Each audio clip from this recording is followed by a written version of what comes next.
Get ready, North Platte. Pregame Tap Room has a brand new menu you do not want to miss. Catch all of the action on game day with your favorite teams. The Huskers, the North Platte Bulldogs, and the St. Pat's Irish on their big screens. Pair the excitement with our amazing drinks, and you've got the ultimate game day experience. Don't forget to enjoy axe throwing with your friends. Pregame Tap Room, where great food, great drinks, and great times come together. Pregame Tap Room, 1100 South Jeffers Street, North Platte. Sam Herbert with the touchdown. I mean, he exploded through that open hole. Ewing's attack finds the mark. 21-13. Today's game also brought to you in part by the D&N Event Center, Mid-Plains Community College, Runza, Great Plains Foot and Ankle, Farm Bureau Financial, Larry's Glass, Dave's Place, Puro Clean, Bill Summers Ford Honda Lincoln Nissan, Great Plains Health Sports and Therapy, Great Plains Health Home Care Equipment, and Shelter Insurance, Pete Falls and Brent Rogo. The ball comes out once again, and it's picked up by the Bulldogs. Another fumble, this time from Michael Wojcicki, and North Platte's going to pick it up. Holy moly, yet again this Bulldog defense coming in clutch. As Fuller now fires into Dibert. That one drilled out to center. It's going all the way. Another home run for the Bulldogs. They take the lead 9-8. Are you believing in miracles right now? Watch today's game live at NorthPlattePost.com. Brought to you by WB's Fun Center and Brigham's. Here's the voice of the Dogs, Paxton Gordon.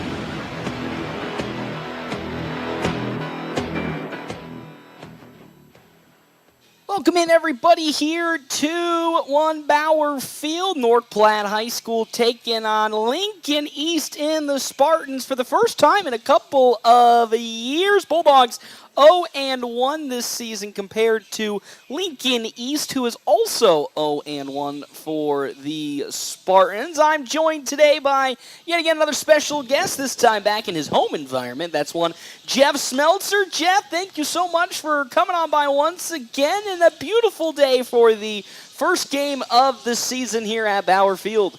Oh, for sure. Glad to be back home at beautiful Bauer Field. Oh, you love it. A lovely evening tonight. Little breeze, but other than that, not a cloud in the sky. Beautiful night. I think we'll take that over last year when we had the first game of the season here. It was 105, and we were all dying up in the press box yes, here. We were. I would rather take that over last year, but Bulldogs come into today's contest 0-1. They fell to the number 3 team in the state of Nebraska, Kearney, last Friday in Kearney. And yes, you can look at the score and say, oh man, it was a dominant Kearney win. I think that really doesn't explain the whole picture for the Bulldogs. I honestly think the score in the end, if all things went perfect, could have been 20-14, maybe even going into overtime 14-14. You know, had the trip at around the 10-yard line on one of the touchdown passes on the opening drive for Kearney. 2 fumbles at the 25-yard line for the Bulldogs, and those were probably 2 scoring opportunities, and I most certainly think they would have scored on those drives with how they were running down the field. So all things considered, I think probably a game that's misleading in the final score, but a much, much, much better game for the Bulldogs than I would say we anticipated coming into the very first game of the season. Oh, yeah. When you look back last year, Kearney, I'm sure they had over 400 yards here in North Platte. They look like a machine, and I don't know what we gave up last week. 220, 240 it was total 279. 279, okay. So, which isn't bad against that, because again, you talked about last year, gave up 41 points to that Kearney offense, over 400 yards. They just ran all over us last year, and that was the complete opposite this year. And we talked about how Kearney maybe felt a little more conservative in their offensive play calls than we were expecting, but Bulldogs still took care of business on the defensive side of things, only gave up 3 touchdowns. 2 of those, one of them was really not even something you could even talk about because Harper Whitney unfortunately tripped at the 10-yard line. Yeah, like you said, he was stride for stride, and somehow their feet got tangled up. He went down. Receiver was open in the end zone. And then the only bad punt of the night. Yep. I think if you took that punt away, Luke probably averaged between 37 and 40 yards a punt. And maybe that touchdown doesn't even count. That happened later in that drive. Because the only reason they scored that touchdown was, of course, the 13-yard punt from the 13-yard line, and they had to just mount a 26-yard drive. Perfect field choice. So, of course, you go back and say, in hindsight, 50-50, this is what it was. But in totality, if you were comparing this game to Lincoln East game, Lincoln East got absolutely sweltered by Elkhorn South. And, of course, Elkhorn South, a very respectable program in their own right, but it did not look good for Lincoln East compared to the Bulldogs, where, yes, it was 20-0, and they got shut out, but that's just not how the game really went. Yeah. Bulldogs had a little trouble moving the football, but Kearney had some absolute studs on defense. When you look at a Kearney or a K-State, Kansas State commit, and Sawyer Schilke, Bryce Anderson on the defensive line. Zach Wolf was a menace at the nose tackle position. They just like Lincoln East, very big up front, and the Bulldogs had some trouble, but I also think a lot of that is due to the first game trying to understand reads and assignments. They also were rotating a couple of offensive linemen in and out of the game. We of course saw Brock Matusak and Blake Tonkinson, the main rotation piece on the offensive line, but outside, it does take a D1 athlete to make this Bulldog offense look as strugglesome as it was for a good chunk of that game. But even with that, 2 good drives that almost spanned the length of the field if it wasn't for those 2 turnovers at the 25-yard line. Yep.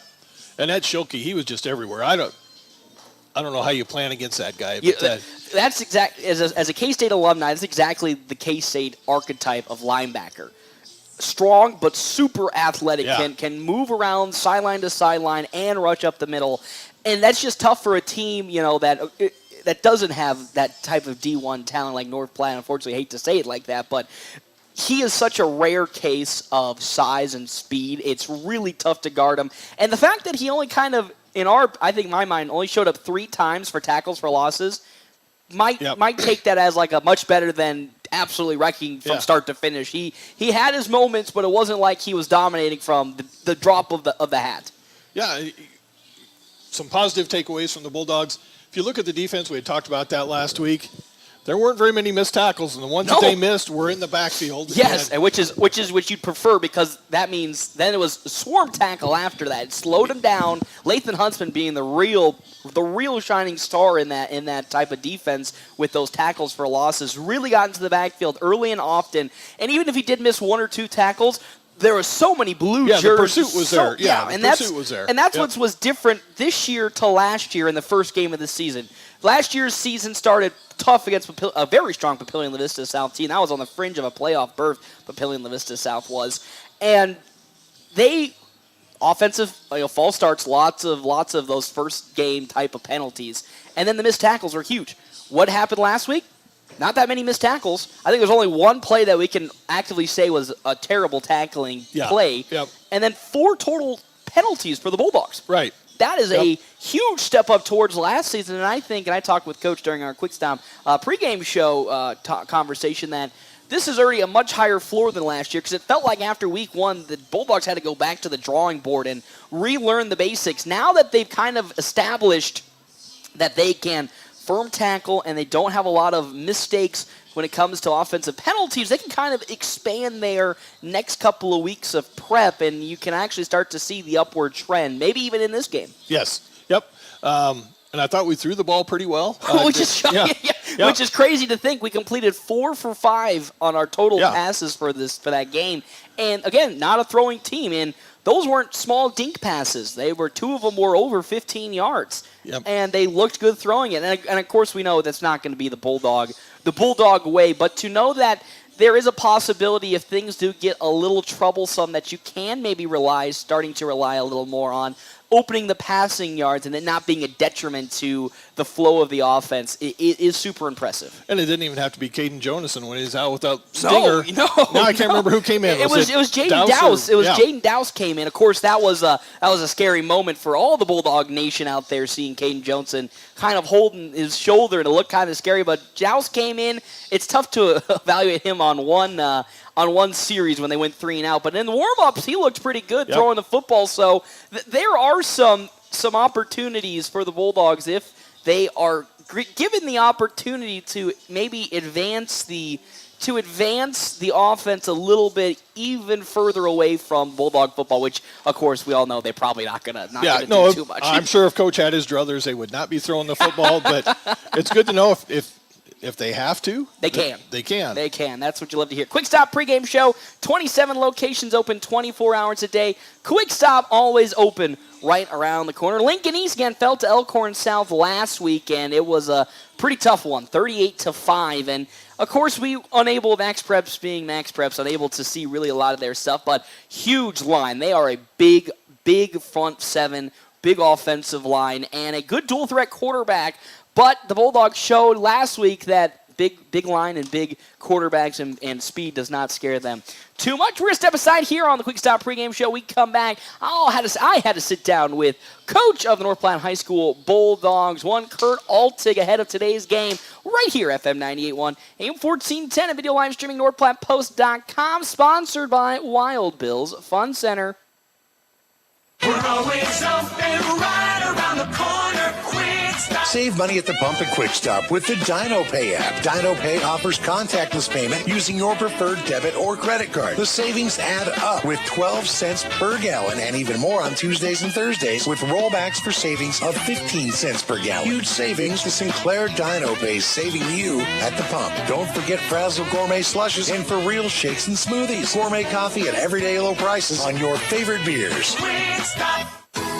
Your family depends on you. That's why you work hard to make sure they have everything they need. With life insurance from American Family Life Insurance Company, you'll feel good knowing you've taken steps to protect what matters most. Now's the time to plan ahead. Let's talk about protecting your loved one's financial future and finding peace of mind you and your loved ones deserve. For details, contact Justin, 534-2400, or stop by 501 South Dewey Street, just south of Little Caesars Pizza on the corner of E and Dewey.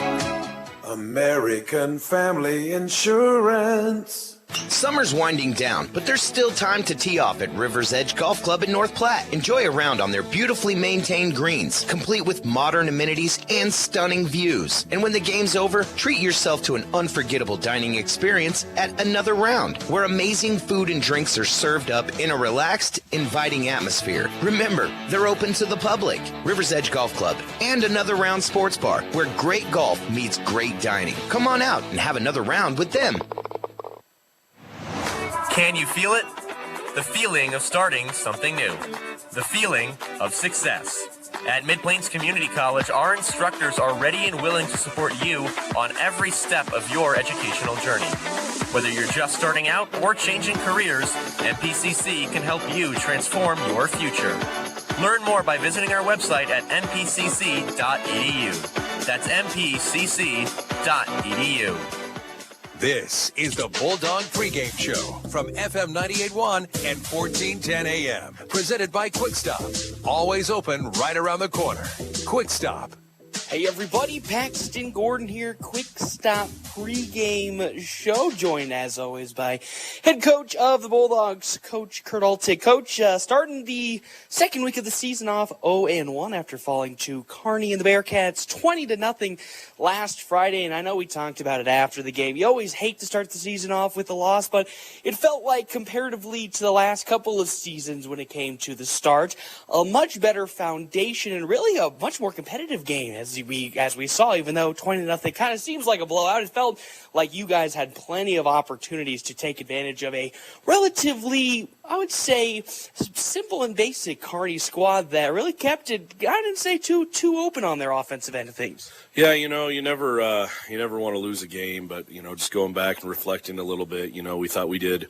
Defensively, we did exactly what we wanted to do. We were going to make them throw it over the top, and they got a couple plays on us. And, then we had one special teams play where we gave them the ball, and on a short field. And, they're a good team. They're rated third in the state for a reason. So you give them a short field, and they're going to punch it in.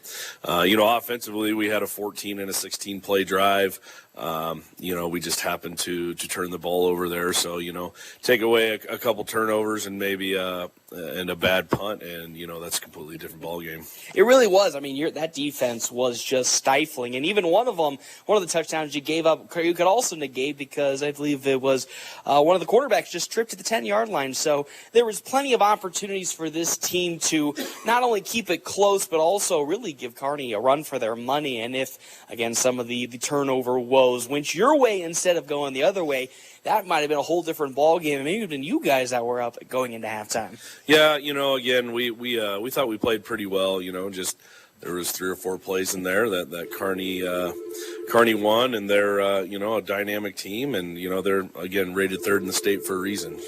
So, of course, as we all know, starting the season off with a loss comparatively to the last couple of seasons. How do you feel coming into this week number 2? I talked about it during our Quick Stop postgame show. I felt the foundation was better. I believe only 4 total penalties coming across on your end comparatively to last season, where there was a lot of those types of easy to negate penalties like false starts, offsides. It felt like this season the foundation is already set much higher. Do you feel the same way going into week 2? Yeah, we have, like any game, a few things to clean up here or there. But, in the past, we've had some penalty and some turnover issues. And although we turned the ball over last Friday, it wasn't like a ball security thing. It was just literally balls hitting guys in the hands and them dropping it. So, that stuff's easy to work on. You just repetition and talk about, being disciplined with your eyes. And we're in a good spot. We just need to make sure we come out this week, play tough defense, and be able to score some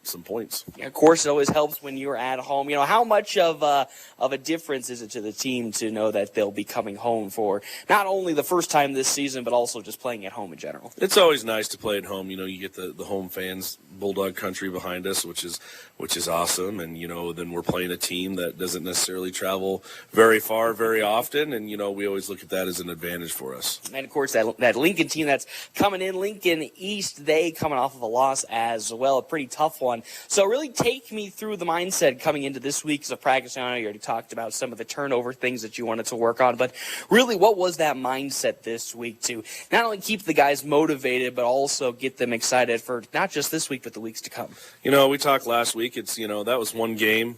We got a long season. We got eight more regular season games and hopefully a couple postseason games. So we need to learn from our mistakes, and just be ready to come out. For the most part, we've had a pretty good week of practice.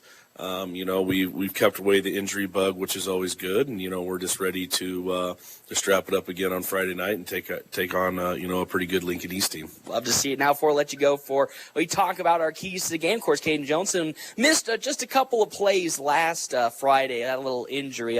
Give me an update. Is he feeling better, or is it probably just one of those fluke little tweak things? He's good to go. He had just a little stinger. That kind of kept him out for a bit, and he's ready to go, and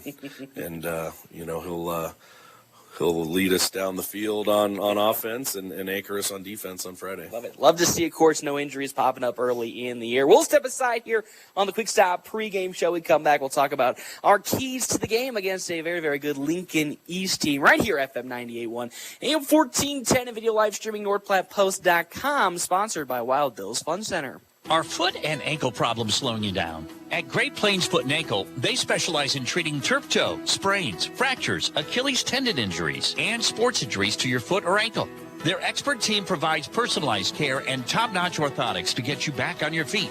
Don't let pain hold you back. Visit Great Plains Foot and Ankle and step into comfort. Call them today at 308-532-3600 or visit gpfootandankle.com. Great Plains Foot and Ankle, your step towards better health. Get ready for the ultimate fun day out. Start at Pregame's Tap Room with a brand new menu you won't want to miss. Catch all of the action on game day with your favorite teams on our big screens. Pair the excitement with amazing drinks, and you've got the ultimate game day experience at Pregame's Tap Room. And when you're ready for more fun, head over to Wild Bill's Fun Center. Dive into our action-packed arcade, knock down pins in our bowling alley, and gear up for an epic laser tag battle. There's something for everyone at Wild Bill's, where the fun never stops. Attention barbecue lovers. Smokin' Double D's at Butch's in Hershey is locally owned and operated. They smoke all their own meats low and slow to bring you award-winning barbecue. Join them Tuesday through Thursday from 11 a.m. to 10 p.m., Friday and Saturdays till 11 p.m., and Sundays from 8 a.m. to 10 p.m., with breakfast served on Sundays from 8 to 11. And don't miss their chicken fried steak every Friday night and prime rib on Saturdays. Smokin' Double D's, making greatness happen overnight in Hershey. If you'd like to start feeling better today, physical therapy can get your health back on track. This is Dr. Chris Kroll at Kroll Clinic Physical Therapy, and our mission is to serve you by equipping you with the power to reclaim your health. Whether you're dealing with chronic pain, acute injury, or following surgery, we take great pride in helping you return to the activities you love. Kroll Clinic Physical Therapy, balancing bodies, restoring life. Most insurance is accepted and no facility fees. This is the Bulldog Pregame Show from FM 98.1 and 1410 AM. Presented by Quick Stop. Always open right around the corner. Quick Stop. Welcome back, everybody. Here, Quick Stop pregame show with head coach Kurt Oltig. Coach, Lincoln East, a 7-4 team last year. Really respectable record coming out of their division. Seeing them for the first time this year, they're coming off of a tough loss last Friday. So really take me through some of the notes that you've been studying over this past week leading up to today's game. Well, as far as for the defensive side, they have some really big guys that we're going to have to account for. Luckily, once again, we have a dynamic offense. It's different from anything else that people normally see. So our big thing is just trying to figure out what kind of front they're going to come out in.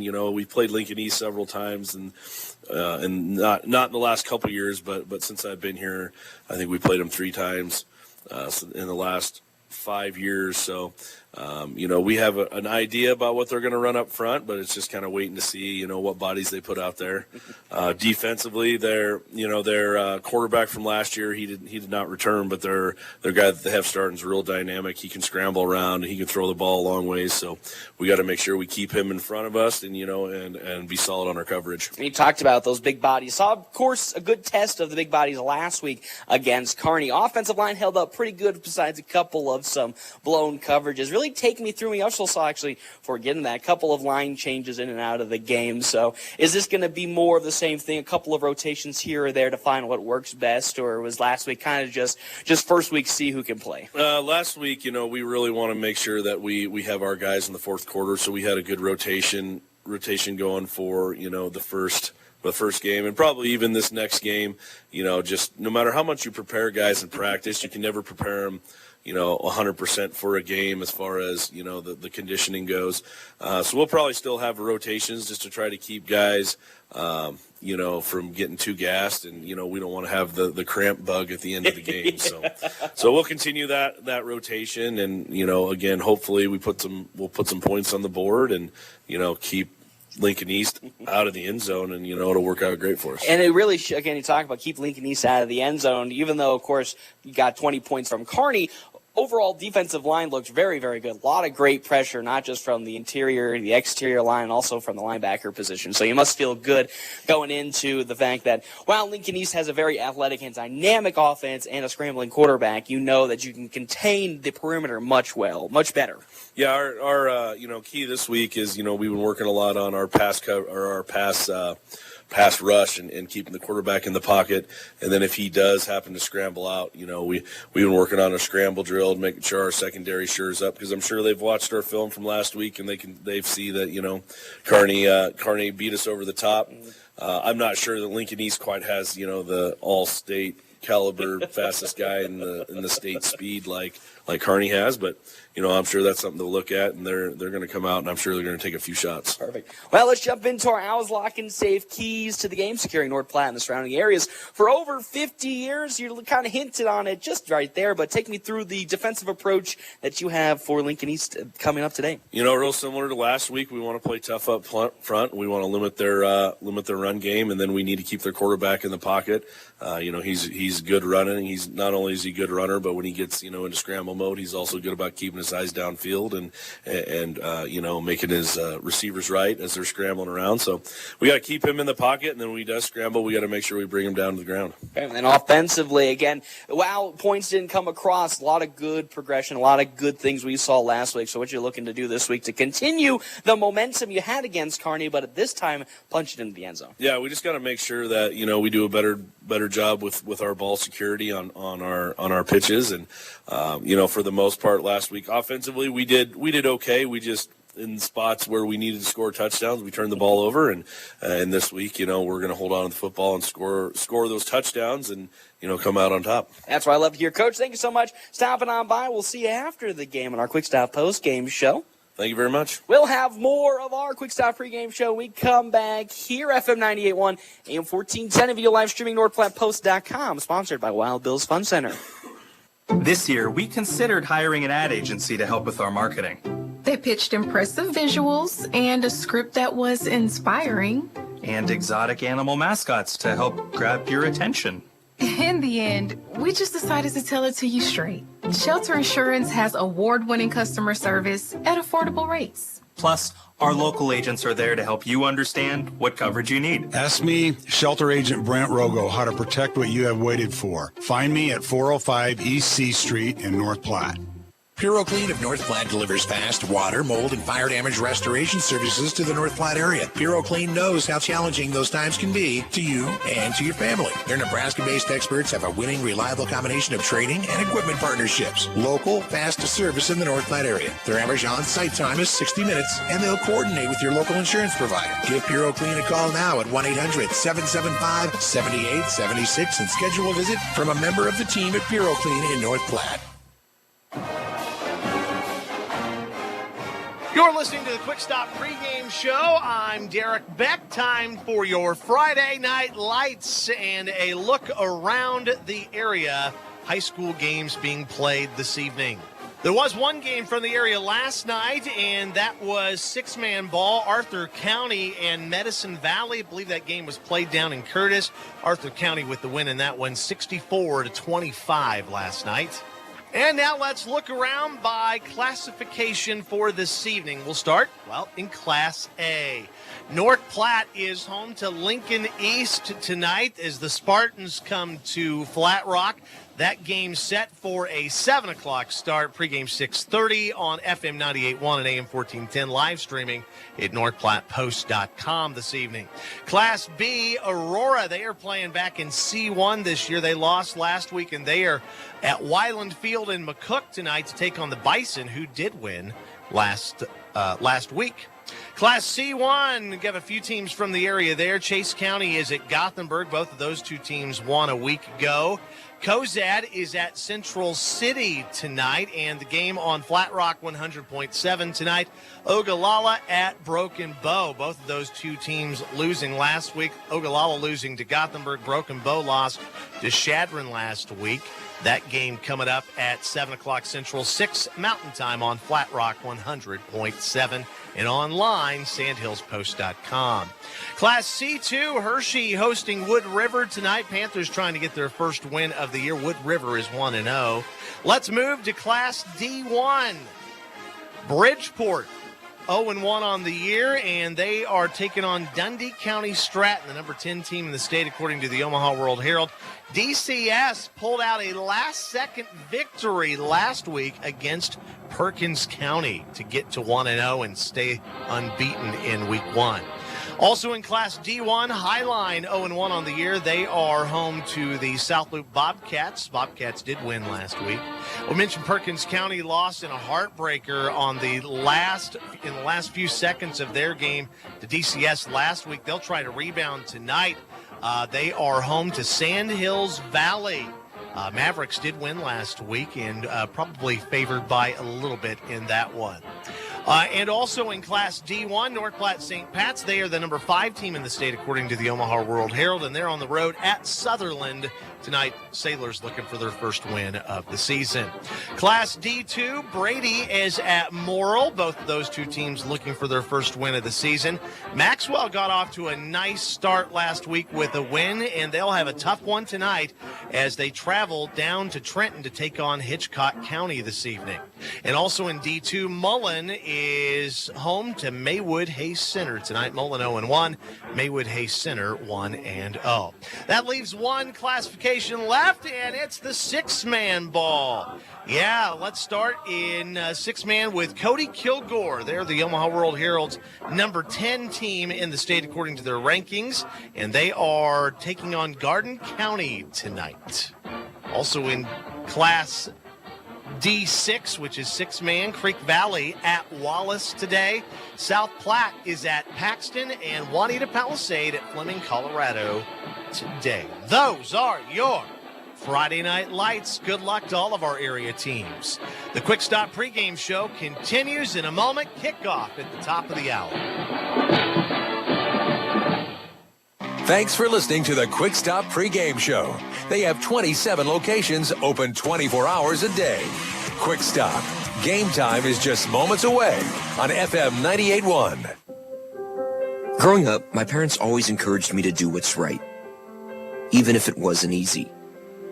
I'd always hear my mother's voice say, "Do the right thing." That stuck with me. Every day, just do the right thing. That's it.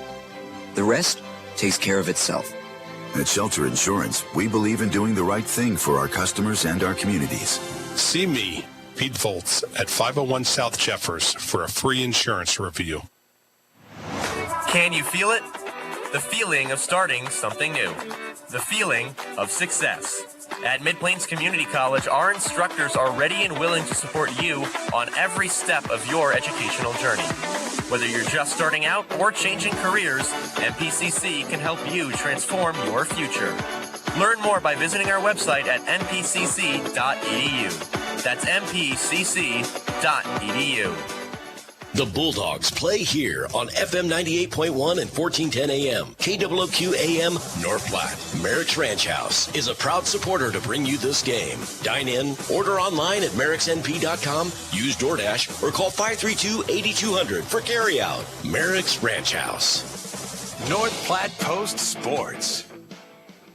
Welcome back, everybody. Here, Bauer Field, FM 98.1, AM 1410. And as always, video live streaming on NorthPlattePost.com. Bulldogs taking on, as always, Lincoln East for today's game. I'm Pax Yorn, joined by Jeff Smeltzer. Jeff, it's time for our Double Dips Ice Creamery starting lineup. Double Dips Ice Creamery in the historic Canteen District of North Platte offers 24-plus different flavors of hand-dipped ice cream served in a variety of ways. Double Dips also offers homemade waffle cones and bowls alongside homemade fudge and freshly baked desserts. Hey, plus they also have available the ice cream trailer for all our outdoor events. If you, Jeff Smeltzer, would like to start with North Platte here today, let's get rocking and rolling.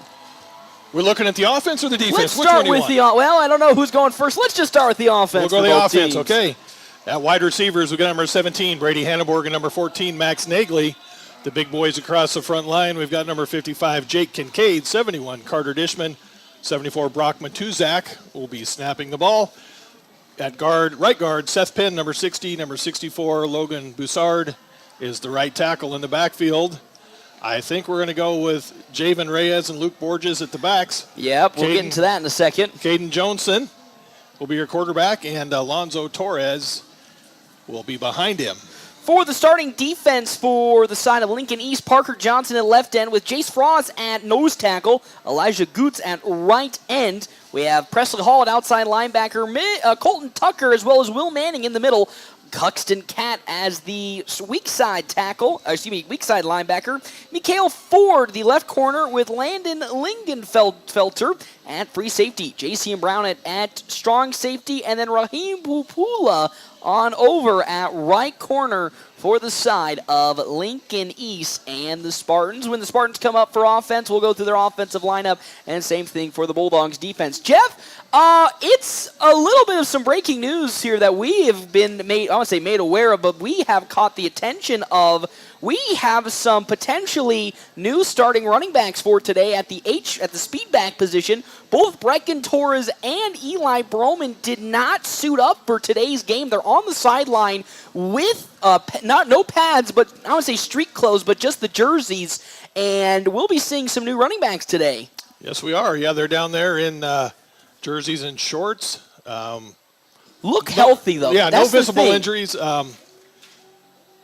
But, yeah, we're going to see some new running backs. Looks like the Dogs are going to kick the ball to start the ball game. I'm not going to lie. That's kind of different from what we're normally accustomed to. The Bulldogs, a team that preferably like to actually start with the football out of the first kick. But they will be the ones that will be kicking today with deep returning for the side of Lincoln East and the Spartans. They wait for their numbers to turn around. It's going to be Raheem Papula on the very, very far side for Lincoln East. Then on the near side, I believe that's going to be Landon Lingenfelter. So Luke Borges deep to kick for North Platte High School, and we are underway for today's game as that's going to go all the way into the end zone and gloved up actually by, Landon Lingenfelter. It was a good guess there on my part. So Lincoln East will get to start today's ball game off. Ryan Manning under center, the junior 6 foot tall, 185-pound quarterback. He'll have Kyle Campbell at running back. Cole Tucker also at running back. Mikhail Ford at wide receiver. Presley Hall at wide receiver. Landon Lingenfelter as well as I said, and then Deacon Jelly as the tight end here today for the side of Lincoln East. 3 wide receivers on the field, 2 to the far side, 1 to the near side. Bulldogs, a weird offense as the pitch out now. Here comes up the field with it. Kyle Campbell is going to stay in the open field and will fall down towards the 39-yard line. A pickup of 14 yards, and just like that, an already first down here for the side of Lincoln East, as it was Kyle Campbell taking the ball up the middle, and he'll now sub out. Actually, it's Colton Tucker will sub out. And checking in now, coming to the near side, Raheem Papula, we slot wide receiver. We talked about the effects of missing Broman and Torres on offense, but they're going to miss him on defense as well. As Papula on the outside quarterback swing will now make his way to the 50-yard line. Ryan Manning with a nice check down to the slot receiver, Ryan Papula, who will make his way for another first down for the side of Lincoln East. So already back-to-back first downs on the first 2 plays for the Spartans. Is checking back in now comes Colton Tucker. Again, this Lincoln East offensive line just massive. 290, 205, 195, 205, 290 at the tackles. Crazy. So pistol formation for Manning. He's going to hand it off up the middle and immediately stuffed behind the line of scrimmage for North Platte High School. That's Trayton Burke blowing that play up right away. And just like that, a huge loss for the side of Lincoln East and the Spartans. He went absolutely untouched at 2nd down and 18. Now for the side of the Spartans. Excellent job, Trayton Burke. Unblocked. Absolutely nobody touched him. And now here comes a 4 wide receiver set, 3 to the near side, 1 to the far side for the Spartans. Shotgun formation. Another rush coming in. Good pickup now. Good throw coming in from Manning. Overshot and almost intercepted by Javen Reyes. It bounced off of his hand. Good pressure up front by Lathan Huntsman as well as Jake Kincaid to force Ryan Manning to rush the throw. It's now 3rd down and 18 here for the side of Lincoln East and the Spartans in their opening drive. Back corners for the Dogs, Reyes and Harper Whitney. Looks like Ryland Perry is a nickelback, and your safeties are Hofstetter and Johnson. So once again, another 4 wide receiver set to the right of Ryan Manning is going to be Tucker. Now a pitch play coming in motion with it. With some speed, that's going to be Presley Hall, and out of bounds actually will be Presley Hall. Actually, correction, that's going to be Landon Lingenfelter. Felter will at least get to the original line of scrimmage and make it 4th and 10, so an 8-yard pickup for Lingenfelter, but Bulldogs once again, after giving up back-to-back first downs, big stops here on this third potential attempt at a first down for Lincoln East. As back to return, Javen Reyes as well as Max Negley for the Bulldogs. Kick is up, very high wobbler, and it's going to fall and take a bad bounce for Lincoln East, and it'll get to about the 27-yard line for the side of North Platte High School. So they'll start in pretty good field position with 10:31 left to go here on the Wicked Fast scoreboard. Bulldogs tied with the Spartans, and for the first time today, here comes the Bulldog offense. As you said, Luke Borges as well as Javen Reyes will be in at starting swingback for North Platte with Alonzo Torres behind Caden Johnson for the first play of the Bulldogs offensive unit at the 27-yard line. Johnson under center now, has a man in motion being Reyes. Johnson going to keep it and cut his way upfield and keep the legs turning, still going, and he'll fall forward to about the first down marker, a 10-yard pickup it looks like for Caden Johnson and this North Platte offense, and they already got a big chunk on their first run. Oh, way to keep those. Oh, looks like about a gain of Actually, 7. Never mind. They far side official juked me out there, so it's 2nd and 3. They recorrected the positioning. So now 2nd and 3 for this Bulldogs offense. The handoff to Alonzo Torres. He cuts upfield. Torres keeping those legs turning, crosses the 40 and gets to about the 42-yard line. Lincoln East going with a 3-4 defense, so they do have some big men up front, but very, very clear designed holes will be available for the North Platte offense today. Yeah, great job of blocking on the right side there by Seth Penn and Logan Bassard. And with that, it's 1st down and 10 now for North Platte High School. Their first down of this game. Already off to a better start than they were last week against Kearney. In motion comes Luke Borges. Handoff, Alonzo Torres, left side, has some room. He'll bulldog his way forward to around the 47-yard line. Alonzo Torres really attacking those holes already much better to start this game than last week. It's about a 2nd down and 5 after the 5-yard pickup from Torres. And as we talked about kind of off air, we were hoping that Alonzo Torres could maybe start to attack those middle part of the holes a little more aggressively, and so far today he's doing so. Now we have a 5 Yeah. Brought the package outside up front. linebackers Yeah, up. so a pitch to Javen Reyes. It's got some daylight. He'll try to cut upfield, and he'll fall forward for maybe 1 or 2 yards. They might give him the 2. So 3rd down and 3 as Javen Reyes gets his first carry today. As they're on the tackle for the side, Parker Johnson on the side of Lincoln East. So big 3rd and 3 at the 49-yard line with 8:44 left to go here on the Wicked Fast scoreboard. Again, time and temp right now, 7:05 with 79 degrees. Our time and temp brought to you in part by Lindemeyer Law Office. Every Spartan within 5 yards of the line of scrimmage. I think that'll set up for a play-action pass at some point. At some point today, it's going to have to be if they're going to keep overloading this offensive side, the defensive line. Johnson going to keep it, try to bounce to the outside, breaks through one tackle, is in the open and falls forward to around the 48-yard line. Caden Johnson slips through one Spartan tackler, and he'll get enough for the first down. Caden Johnson, the leading rusher last week for North Platte High School. 54 total yards for the Bulldogs as Rance Hofstetter checks in for the first time today, again with the Eli Broman as well as Brecken Torres not appearing for the Bulldogs in this game.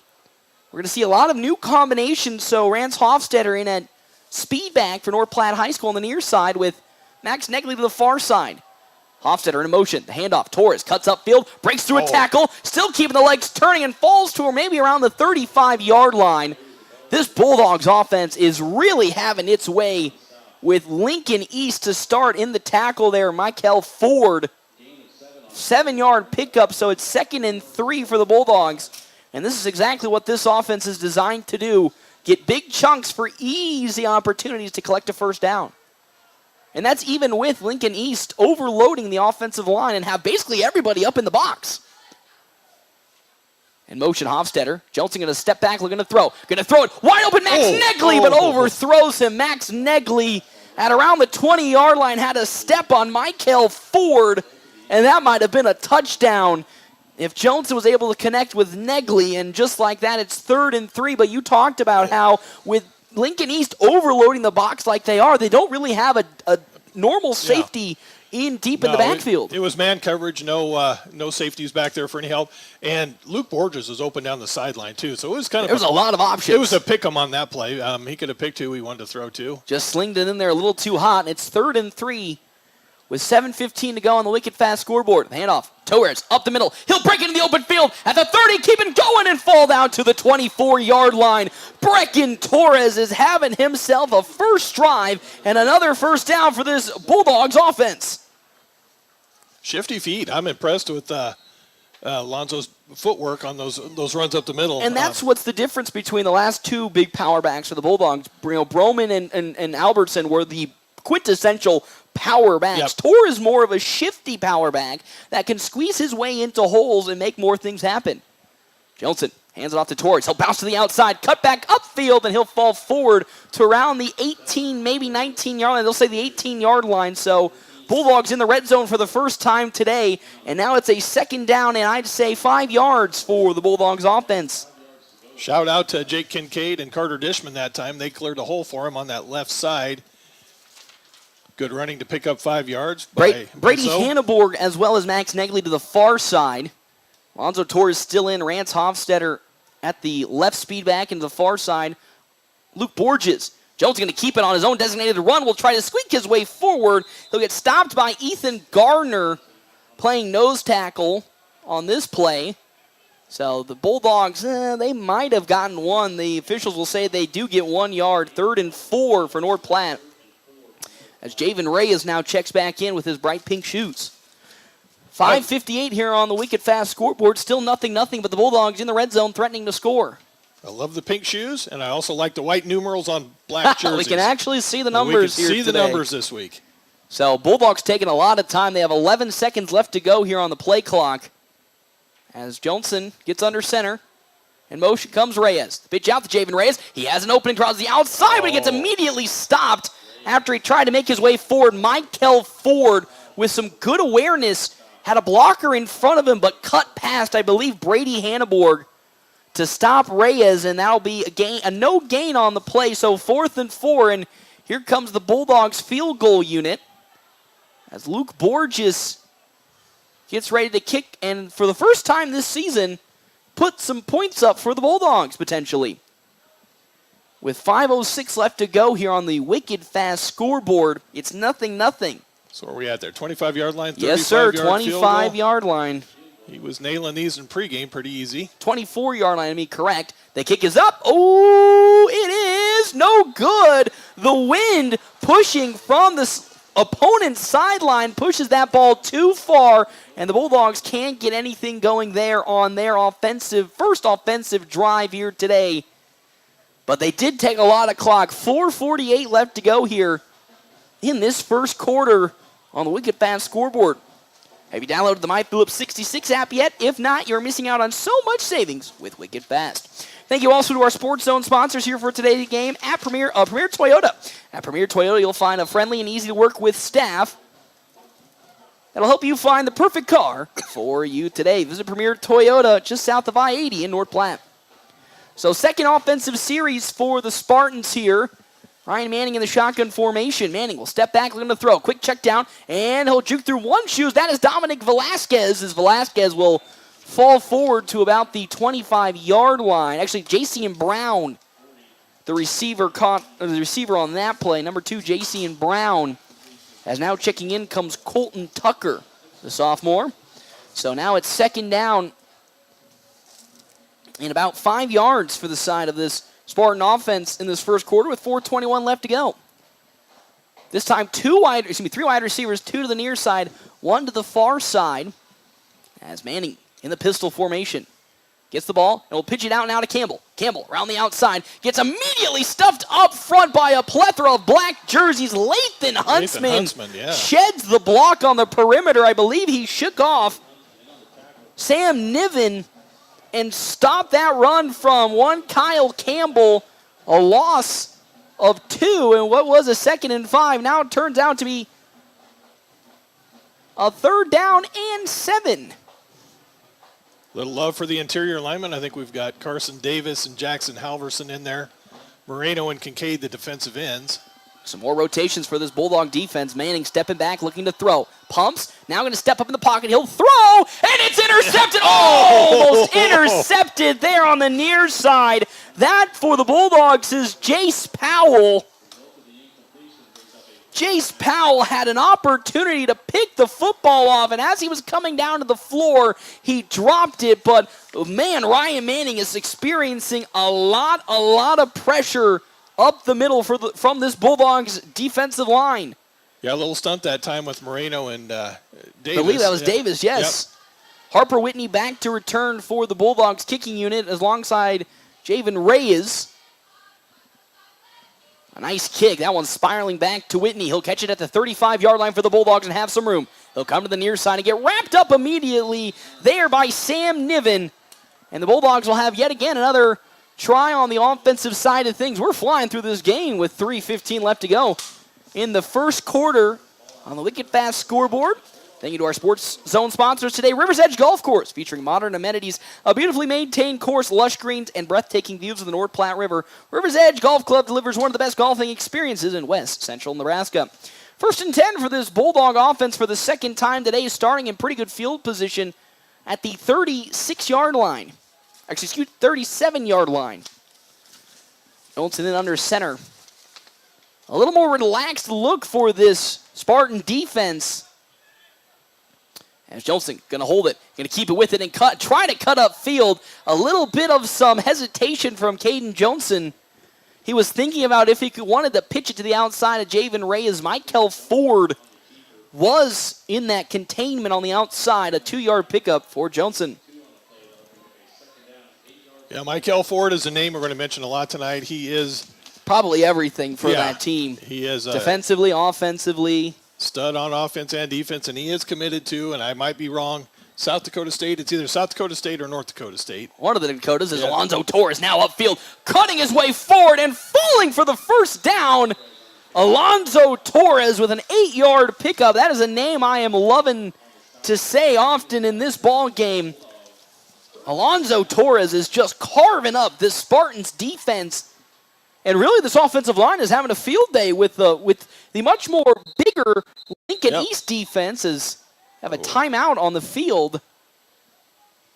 Officials timeout. And it looked like, was that Carter Dishman that came off? So we've got a new right guard in the game. And that is, I believe, trying to find the number there. I believe that's going to be that might be Cale Jacobson, number 67. Yeah. So the Bulldogs are rotating a lot of their linemen today to keep them fresh. As we have a timeout on the field still. And now we're ready to get rocking and rolling, I think. So we're waiting for an official mention. I'm kind of looking around to see what's the holdup. And I don't know if it was a scoreboard issue or a clock issue. Scoreboard looks fine. 2:19 left to go here on the Wicked Fast scoreboard. Still nothing. He's looking that direction, so I didn't know what the white hat was looking at. 1st down and 10. Yeah, they are looking at the scoreboard. So the Bulldogs in possession for the second time today and driving. Is the play clock not working at that end? Oh, both 25s. Okay. 2:19. It says that the ball is not at the 39-yard line. It's at the Bulldog 47. Oh, maybe I think the clock is broken because it still says 2nd and 8.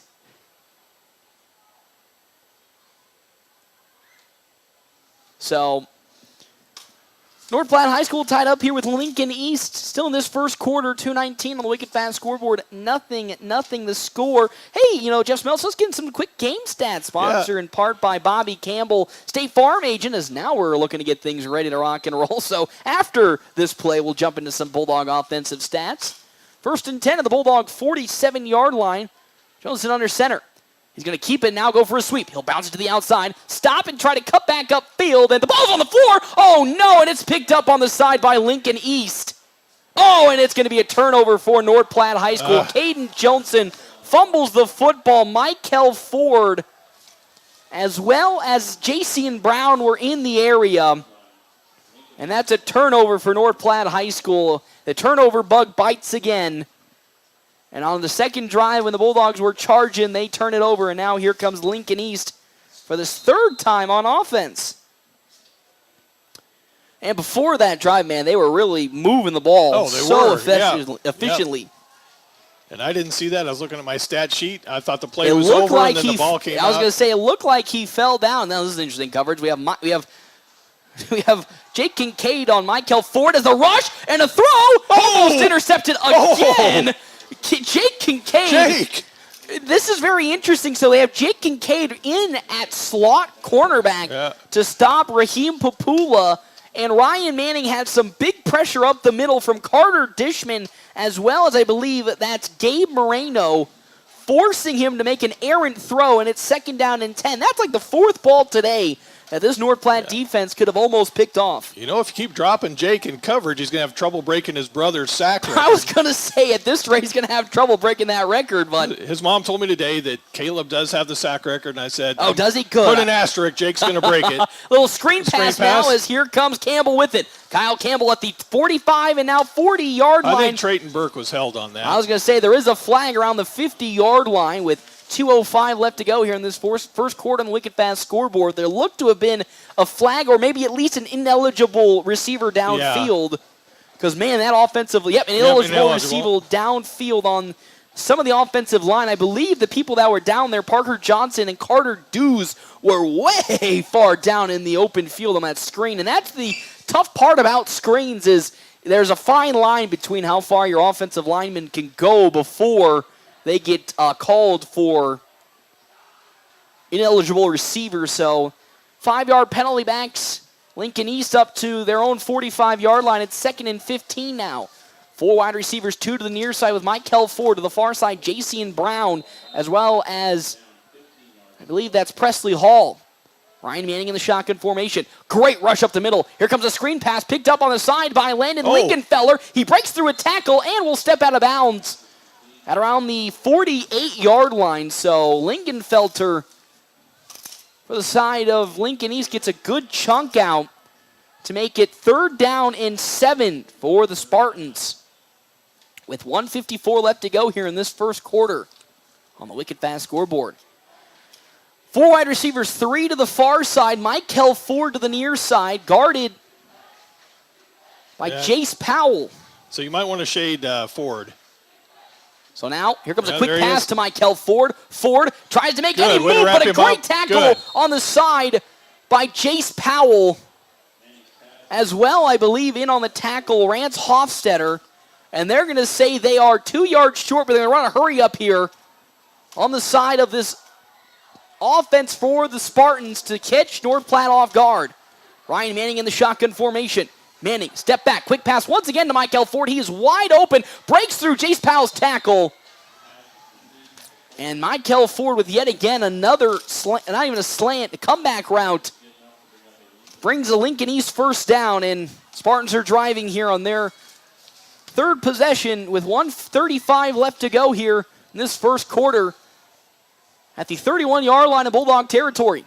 Ryan Manning now going to hand it off up the middle. Up, lots of room for Kyle Campbell. Boy. Campbell going to shake through almost another tackle. He found a lot of space, and with the shoestring tackle, I believe Caden Johnson with it's Javen Reyes with a potential touchdown-saving tackle, and now it's 1st and 10 yet again for the side of Lincoln East.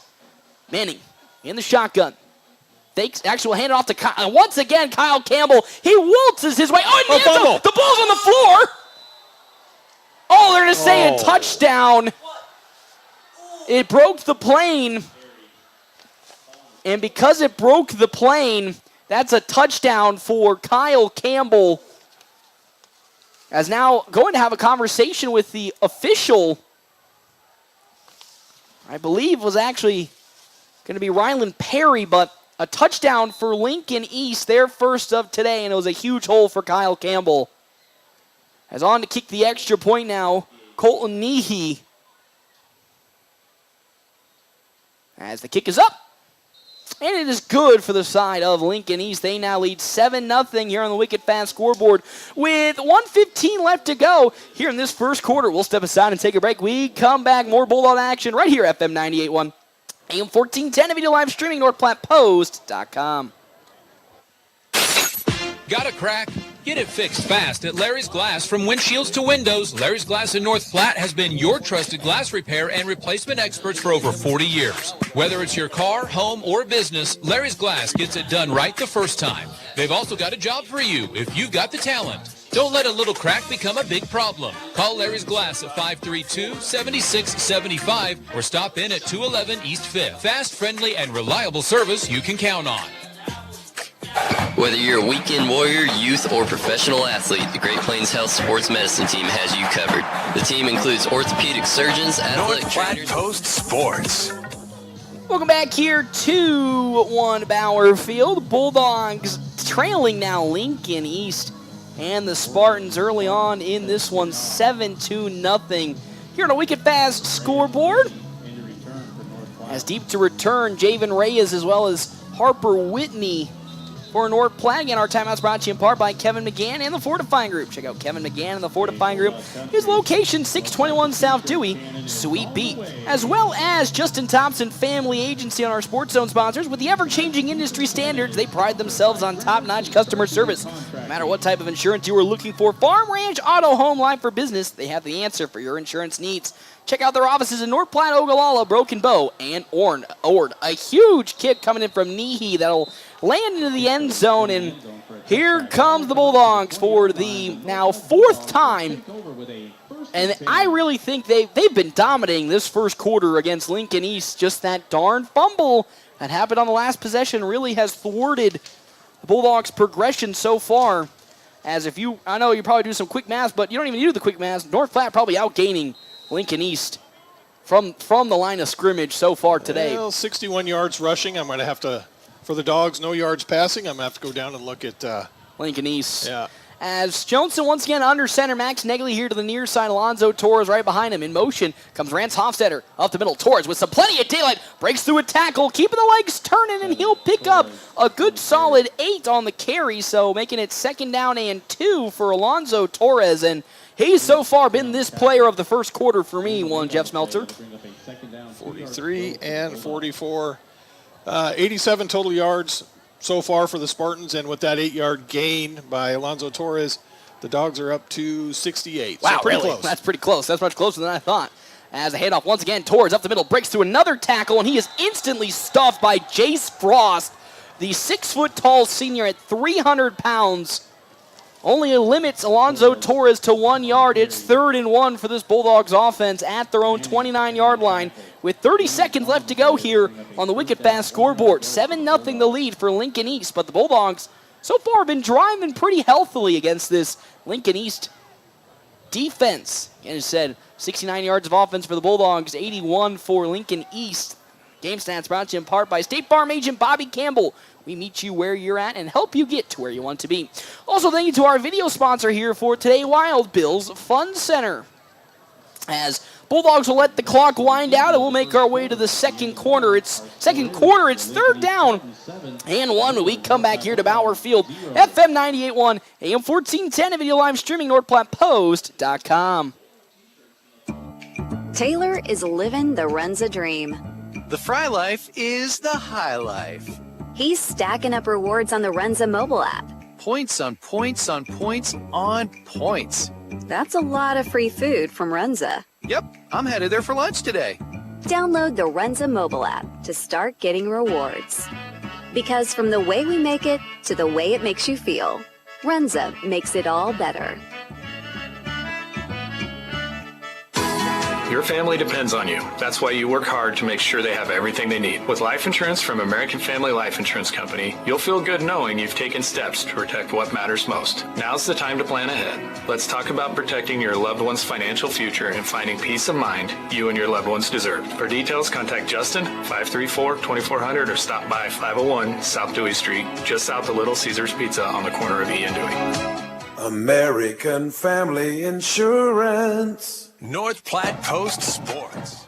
Welcome back here to Bauer Field. Bulldogs trailing Lincoln East 7-0 here to start this second quarter. Big 3rd and 1 for this North Platte offense, as up the middle with it now comes one Lathan Huntsman, and he'll fall forward for a 3-yard pickup and a first down. And our timeouts brought to you in part by Kevin McGann and the Fortify Group. Check out Kevin McGann and the Fortify Group. His location, 621 South Dewey, Sweet Pea. Alongside Kroll Clinic, whether you're on the field, court, or diamond, injuries can happen. At Kroll Clinic, they specialize in sports injuries, helping you get back in the game faster. And here's the best part, no facility fees as well. First down and 10 for this Bulldogs offense with 11:46 left to go on the wicked fast scoreboard. 7-0 the lead for the Spartans. Johnson once again under center with Lathan Huntsman right behind him. Javen Reyes will now get the pitch and try to make his way around the outside. He's brought down from behind. Xander Zuniga shook through one of the blocks on the perimeter, and Javen Reyes not going to really get much there. It's a loss of 5 for North Platte High School. 2nd and 15 now.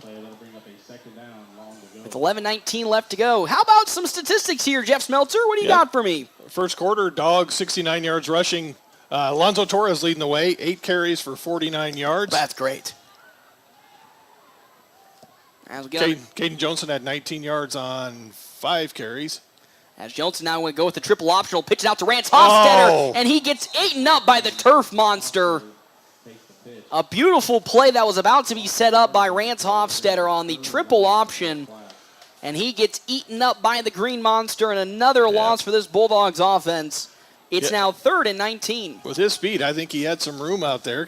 Nobody was really near him. Not even Michael Ford on that near side was anywhere near. So huge 3rd down and 19 for this Bulldogs offense inside their own 25-yard line. So maybe potential passing situation back to that 3-4 defense for the Spartans. Johnson stepping back, looking to throw. He'll stuff him in the pocket, and now look and throw to a wide-open Javen Reyes, but he overthrows Reyes. Michael Ford running up to maybe stop Caden Johnson. And that kind of forced Johnson to, overthrow the football. Javen Reyes was open. He had Landon Lingenfelter near him, but not near enough to really make a big play, and that's a 3-and-out. Yep. And the Bulldogs' first possession out of the second quarter. Momentum just got him. He couldn't get his feet set. He was throwing on the run, traveling straight forward. So he was thinking about running it, but Michael Ford stepped up from his cornerback position as It's Malachi Camacho back to punt. So we have Malachi Camacho punting now, again, the freshman. And now a timeout has to be called by this North Platte special teams. You talked about Malachi Camacho, one of the guys that's been warming up on the kicking side during warm-ups as Luke Borges, and again in his senior season.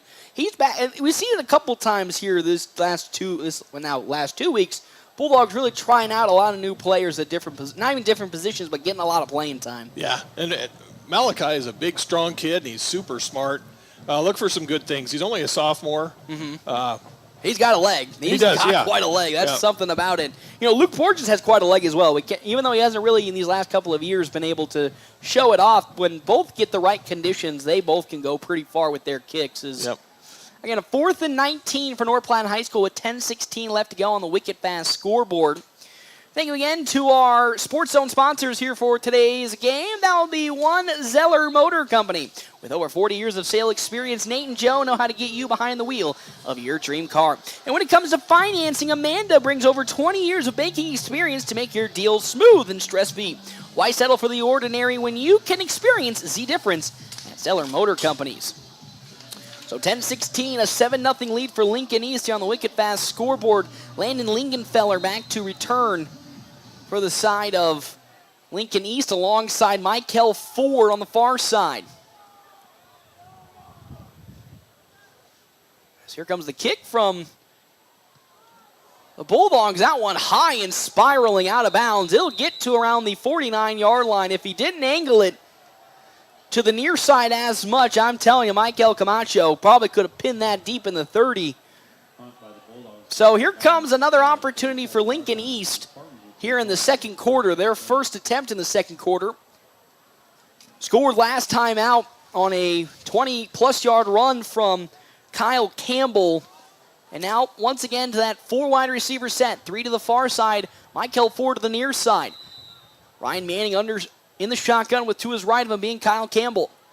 Manning Hands it off to Campbell. Campbell up the middle. Stopped by Lathan Huntsman as well as Jake Kincaid. So they limit it to, I think, a 1-yard pickup from the side of Kyle Campbell. That's 45 yards on the ground for Campbell on 5 carries. Well, one of them coming off that big touchdown run. The Bulldogs done a much better job of stopping Campbell before that run. As here comes a blitz. Up the middle, Campbell once again smothered up by Kincaid as well as Carter Dishman before he's pushed back. About a 4-yard pickup maybe to make it 3rd down and a manageable 5 for this Spartans offense. And if Manning does throw currently on the day, he's 5 of 8 for 43 yards. Almost had 4 interceptions, it felt like. Yeah. I think every incompletion could have been an interception. Yeah. So here we go, another big 3rd down for this Bulldogs defense. Manning, play action pass over the middle and dropped there by Presley Hall. Jonasson covering stripped that. Caden Johnson with a great stop from his safety position. 4th down and 6 with 9:13 on the wicked fast scoreboard, and they're going to go for it yet again. This Spartan offense really, really likes to play aggressive, even on 4th down. They might be going to an empty backfield here. No, Kyle Campbell will still be in at running back. Ryan Manning is a run threat as well for some play action stuff. Still 4 wide receivers, 3 to the far side, 1 to the near side being Presley Hall. Manning stepping back, looking to throw, looking wide open, Lingenfelter, and he'll run his way in. Landon Lingenfelter wide open, a blown coverage by the Bulldogs. And with that, Lingenfelter rolls into the end zone for another Spartan touchdown. It's 13-0 with 9:05 left to go here on the wicked fast scoreboard. Yeah, he got loose there. I don't know if it was a double move and we just shook the defensive back or what happened, but he was wide open. It looked like, I believe the perimeter cornerback might have been Javen Reyes, was opening up to allow him to go to the inside to where maybe Caden Johnson was to hand off that coverage. As Nehe's kick is up, and it's good. And just like that, it's now 14-0 here on the wicked fast scoreboard. We'll step aside. More coverage here from Bauer Field. Lincoln East now leads 14-0. We come back. FM 98.1, AM 1410, a video live streaming northpost.com. Buying a car, it's not always the most pleasant experience, but it doesn't have to be that way. 23 years. That's how long Premier Toyota has been in North Platte community, delivering a car buying experience that's friendly, easy, and fun. Check PremierAutoplex.com first, then stop by your lot at 2600 South Willow Street in North Platte. Come see us. Premier Toyota for your next new Toyota or pre-owned vehicle. Premier Toyota at PremierAutoplex.com. North Platte Post Sports. Welcome back here to Bauer Field. Bulldogs now trailing Lincoln East. And the Spartans 14-0. Big throw from Ryan Manning to Landon Lingenfelter. And just like that, it's a 2-touchdown lead for the Spartans early on here in this second quarter with 9:05 on the wicked fast scoreboard. Jeff Smelter, what did you observe on that play that made it be broken down so poorly for this Bulldogs defense? We're about a half a second away from a sack. We had good cover, or good initial pressure coverage on that. Yeah, good pressure on that. As Nehe's kick is going to roll its way into the end zone, but just a half second, you can't say too late, but that half second cost the Bulldogs as Lingenfelter wide open and he strolls into the end zone. I think, and I talked about it during our little short break here, I believe Javen Reyes was kind of opening up his hips to allow the handoff of defensive coverages to Caden Johnson or Rance Hofstetter. Yeah, I'd like to see a replay of that. Ford may have been crossing the middle, and he's commanding a lot of attention, so I don't know if safety stepped up to see where Mikael Ford was. Well, because of that now, it's a 2-touchdown lead on the wicked fast scoreboard. 9:05 left to go here in this second quarter. As now Johnson hands it off to Alonzo Torres, who falls forward.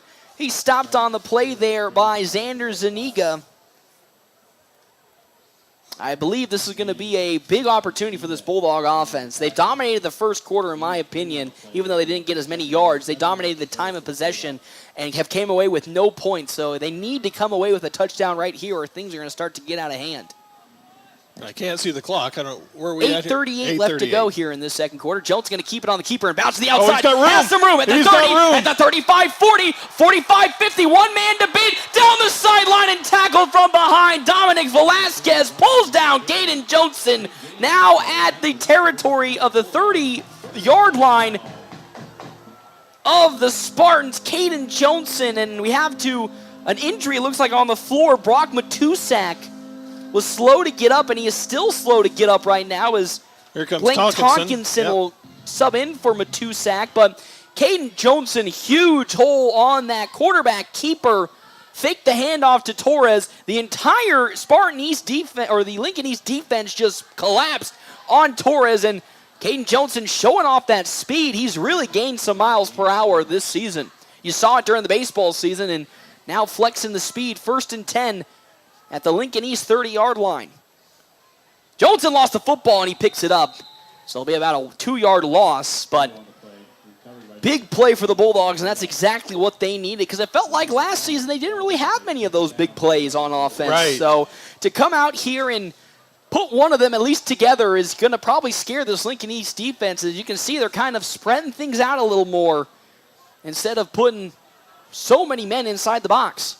And if you haven't seen Caden Johnson roam center field, that's a thing of beauty. He covers a lot of ground. He's got some even more increased speed compared to last season. As it's 2nd and 11 for the Bulldog offense. Johnson under center. Hands off up the middle now. Alonzo Torres going to spin through one tackle and fall forward as Carter Dishman on the far side getting into it with A.J. Hoyle, but two hands on the football. That's what you love to see. Nice job, Zoe, watching that, 2 hands on the football. 3rd and 5 for the Bulldogs. And again, that was a problem last year for their power bank. You know, even though Xavier Albertson was probably one of their best rushers, too many fumbles as he was running up the middle. So 3rd and 5, 7:20 left to go here on the Wicked Fast scoreboard. Big, crucial 3rd and 5 in my opinion. As to the very, very near side, Max Negley against Michael Ford. The pitch now to Alonzo Torres. Runs into his own blocker, and it'll be spun down for a 1st down. It could have been more, but it looks like Torres ran into Seth Penn, but it's still enough for the 1st down. It's 1st and 10 for the Bulldogs. Now at the 20-yard line, they're in the red zone, North Platte is, for the first time tonight. You know, if you don't have 2 hands on the football, those are the kind of plays where you can fumble when you're not expecting your lineman to hit you. The very famous the butt fumble. Butt fumble. Yep. You know, if you remember that one, the famous Mark Sanchez's butt fumble, and that's a prime example. He wasn't paying attention and ran right in his own blocker. Johnson has Reyes in motion.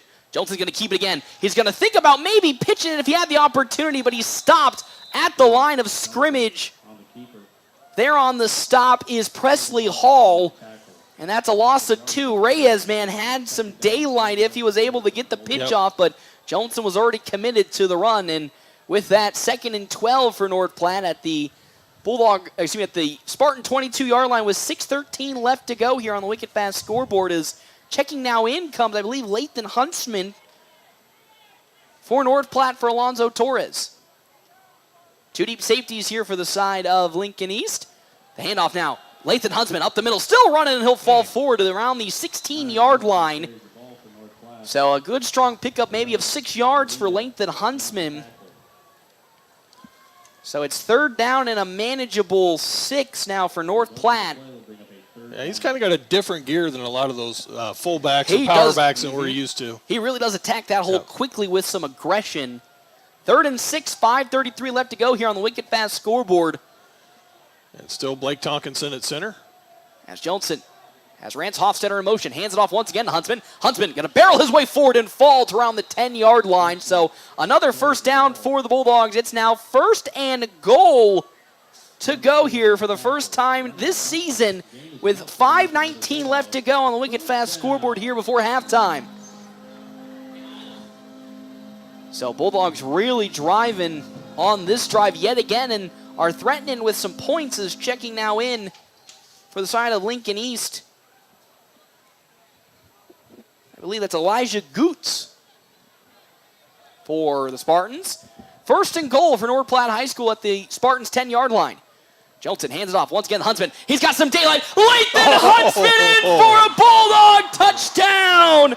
The first of the season for North Platte High School. And it's now a only 7-point lead for the Spartans. What a fantastic drive as a response for North Platte High School. After the fumble, as well as another punt, they bounce back with a touchdown on a commanding drive and now only trail 14-6 pending the extra point. Jeff Smeltzer. Should see my stat sheet. I was writing when the cannon went off. So your sheet's looking a little sideways. Yep. As now checking back in for North Platte High School. On the defensive line, going to be Caden Brex. He's a sophomore.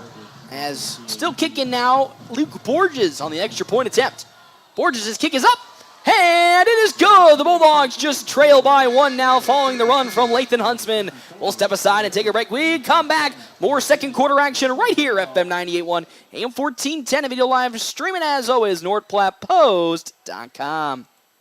Summer's winding down, but there's still time to tee off at River's Edge Golf Club in North Platte. Enjoy a round on their beautifully maintained greens, complete with modern amenities and stunning views. And when the game's over, treat yourself to an unforgettable dining experience at Another Round, where amazing food and drinks are served up in a relaxed, inviting atmosphere. Remember, they're open to the public. River's Edge Golf Club and Another Round Sports Bar, where great golf meets great dining. Come on out and have another round with them.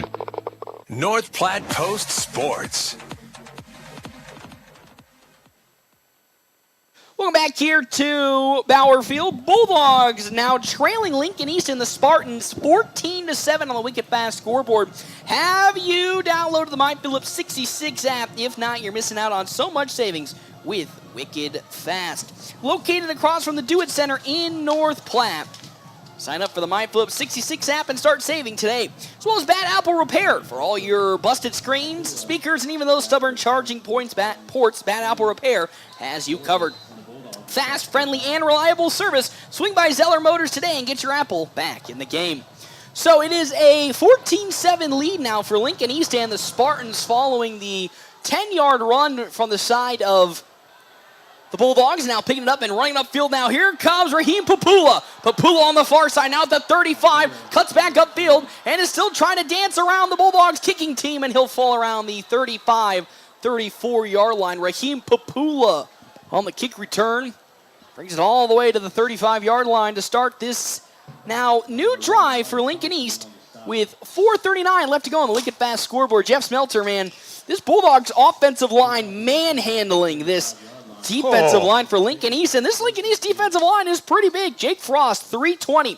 Parker Johnson, 205. Elijah Goots, 200. And then Deacon Jellian, 195. Ethan Gardner, 290. And Grayson Bjorkman, 235. Quick throw back at the line of scrimmage by Jake Kincaid. Way to go, kid. Yeah, just look at the stats. 80 yards between the tackles and might even be between the guards. We're running it right down their throat. They run a 3-4 defense, so I'm not shocked that the Bulldogs are getting what they want up the middle as second down and 10. Now play action pass, wide open and dropping the football there. Presley Hall, he was wide open, but Caden Johnson with a big defensive stop. It's 3rd and 10 now for the Spartans. Already some good start to this defensive drive for North Platte High School. 3rd and 10 with 4:33 left to go on the Wicked Fast scoreboard before halftime. Manning, play fake. It's going to now roll to his left. Looking to throw it upfield. Oh, wide open Presley Hall. And he is going to fall forward for a first down and then some. In between 3 Bulldog defenders, he'll fall to the 42-yard line. Ryan Manning had pressure yet again, but Presley Hall wide open, and it's a first down for the Spartans. Manning once again in that shotgun formation. Hands it off to Kyle Campbell up the middle, and he is stuffed immediately by, I believe, Jackson Halverson there. Yeah, I think Trey Burke was there, as well as Trey Burke for the Bulldogs, and Carson Davies, excuse me. Should be Carson Davis. I can't second guess myself on that one. Is once again 4 wide receivers for the Spartans. Play fake. Now Malachi Ford's gonna fall down with the football. They say he caught it. They will at the 35-yard line. So third down and maybe 3 for Malachi Ford on the catch. Hurry up offense here for the side. And a timeout's going to have to be called by North Platte High School as Carson Davis was sprinting as fast as he can off the line. But that's what happens when you run that hurry-up offense. You are going to get some potential problems. This isn't like college football and the pros where they allow you to make a substitution during a hurry-up offense. But not one if the offense subs, you don't automatically get a sub on defense. That's not the case. And Carson Davis was motoring as fast as he could. He was about 2 steps away, but they had to get the time. He was so close to it. But 3:35 left to go here on the Wicked Fast scoreboard before halftime. 14-7 lead. Bulldogs, yet again, looking really, really competitive in this game. Yes. Yep. They probably should be tied with Lincoln East if it wasn't for that one fumble.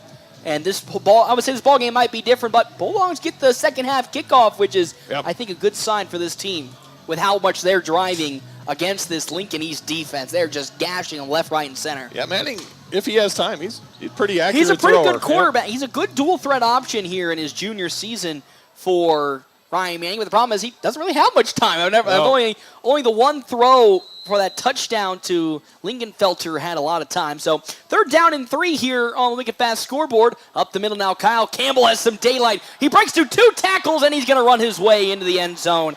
Kyle Campbell just barely irked through 4 North Platte tackles, almost blown up at the line of scrimmage by Lathan Huntsman, but he's able to squeak through, and another touchdown for Lincoln East. No, that was disappointing. That was way too easy.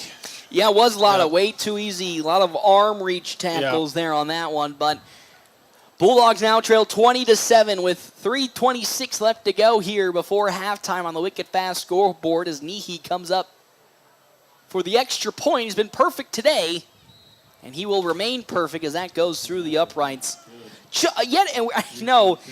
We keep joking about, they're just so close. Yet again, at least 2 different Bulldog defensive linemen were maybe a half second away from getting to Kyle Campbell on that play and dropping it dead. Yeah, it's a difficult offense to defend because they spread you out, so you don't have a lot of linebackers there. You have one linebacker in the middle, and if he gets blocked or and the Bulldogs run a 4-3 defense, so they don't have extra defensive backs. They're relying on Javen Reyes, Rance Hofstetter, Caden Johnson, Harper Whitney, Jace Powell to be their only line of defense, and that's what happens when you face a team like this. Maybe against Kearney last week. It's very similar to Kearney, they spread you out. You only have 5 guys in the box. You have the one linebacker there in the middle, and if it gets past it, then you're in trouble. So 21-7 here on the Wicked Fast scoreboard. 3:26 left to go before halftime. Hey, Camden Weaver back there with Harper Whitney. Camden Weaver. So again, a lot of new faces here for the side of the Bulldogs. That's a very booming kick, and unfortunately for Weaver, it'll go. He gets to watch that one. I was going to say, happy first time coming in on your for your varsity experience, and here comes the Bulldogs now. Still under center might be, I think, still going to be Blake Tonkinson for North Platte as Brock Matusak exited the field with a shoulder injury and has not returned since. So Tonkinson under center. To the far side, Max Negley. As checking in now for the Bulldogs in at running back, Caleb Neidhart. So getting his first appearance today. He had a good game in the JV game on Monday. As the handoff now, Alonzo Torres immediately stuffed up front there. That's going to be Elijah Goots stopping the run right at the point of attack. Making it 2nd down and 10 for this Bulldogs offense, it looks like. Oh, somebody's cramping up down there. That might be Javen Reyes. Looks like he's getting stretched. Maybe that's why Neidhart's in at the moment. So 2 wide receivers to the near side being Brady Hanneborg and Max Negley. Johnson again under center with Alonzo Torres right behind him. Lincoln East still in their 3-4 defense. Now putting 4 linemen up front. Johnson going to keep it. He has some daylight now at the 25. At the 30. Great block by Neidhart as well. Man, oh man, how about it? The young man, Caleb Neidhart, setting a big block downfield and giving a 1st and 10 for North Platte High School on the run. Great carry, Joni. 2:46 left to go on the Wicked Fast scoreboard before halftime. Bulldogs looking to score because they do get the ball to start the second half. Johnson under center. Right behind him, Alonzo Torres. In motion comes Hofstetter. Johnson, quick pass. Oh, in and out of the hands of his intended target, Brady Hanneborg. So that's going to be a 2nd down and 10. He was open, just right through his hands, a little too high. Johnson, if he sets his feet and has time, has a good arm, but so far with his pass attempts today, a lot of rushed motions. And that's all led to those incompletions. Yep. 2nd and 10, sorry. No, everything's been just a little bit high. So 2nd and 10 now here for the Bulldogs offense. 2:35 left to go here in the wicked fast scoreboard. Johnson going to keep it. Now juke his way around Goots, but will get absolutely maybe 2 yards, almost nothing. So it's 3rd down and 8. So Malachi Ford checks in, and once again in there for the tackle. Elijah Goots just getting a whole bunch of the Bulldog runners here in this drive. 3rd and 8 for North Platte. 2:08 left to go before halftime. 20 seconds left to go on the play clock, so they can adjust as much as they need. Lincoln East playing much, much more conservative on their defense right now, but still with a 3-4. Johnson, once again, under center. In motion comes Hofstetter. Up the middle now, Alonzo Torres trying to bounce his way to keep the legs turning, and he'll fall maybe a yard short.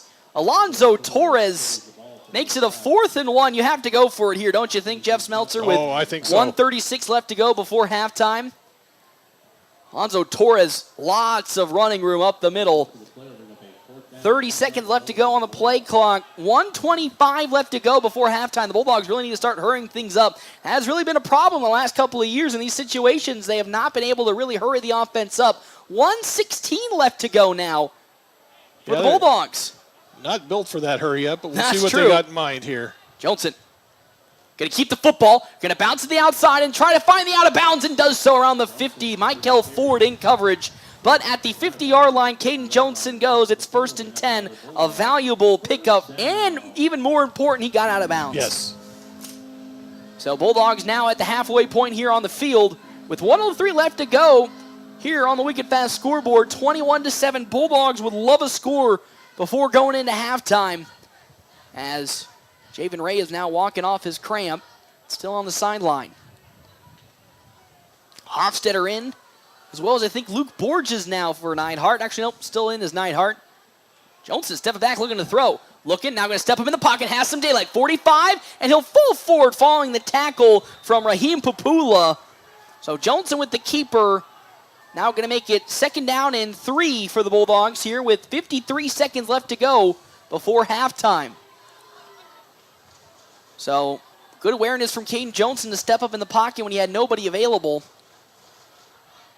As Hofstetter in motion, stepping back. Johnson looking to throw. Uh-oh, the ball might be on the floor. The ball is fumbled once again by Caden Johnson.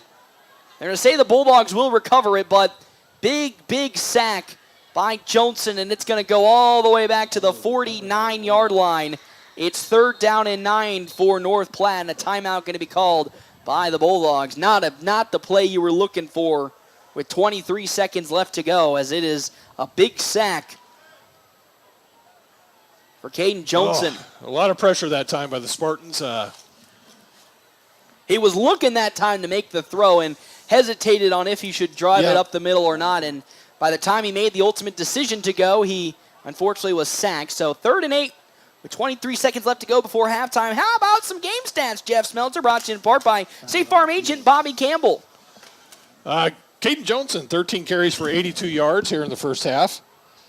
Leads the Dogs in rushing. 13 carries for 70 yards for Alonzo Torres. So running the ball really well. Bulldogs getting a lot of good rushes here today, specifically up the middle, as we talked about. Caden Johnson with the lone really big run on the perimeter. So, again, 23 seconds left to go before halftime. Bulldogs trail 21-7. Would at least like to get into field goal range to maybe get some semblance of points here. To at least go into halftime not trailing by 14. As Lincoln East really playing deep, expecting a pass from the Bulldogs. No timeouts left to go for North Platte compared to the 3 of Lincoln East.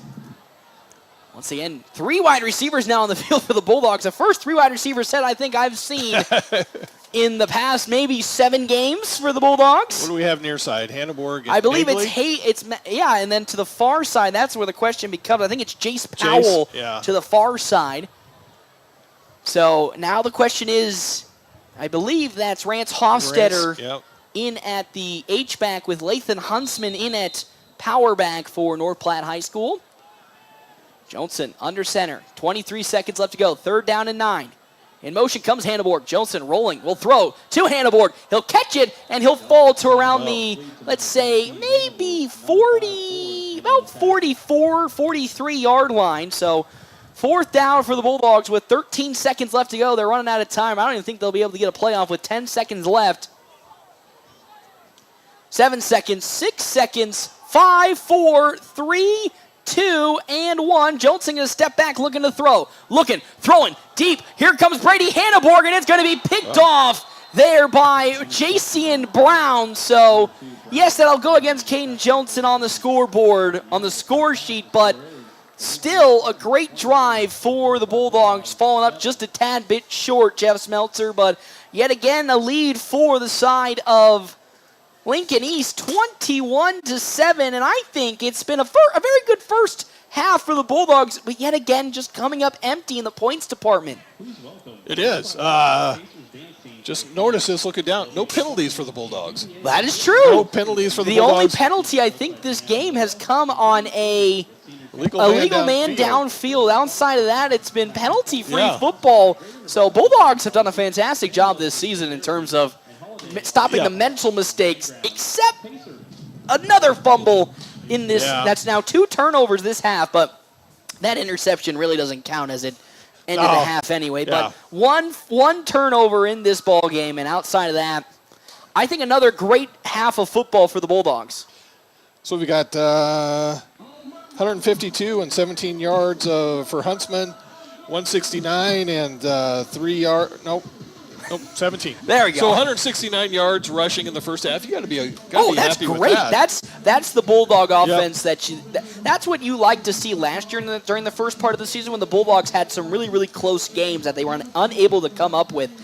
Again, the problem is they've just have yet to find that consistency to get into the end zone, and that's what's costing them right now, being down 2 touchdowns. But I feel like this isn't – I remember last week when we talked about Kearney going into half up 2 scores. We were just like, they need to score at a half or this game just feels over. Yeah.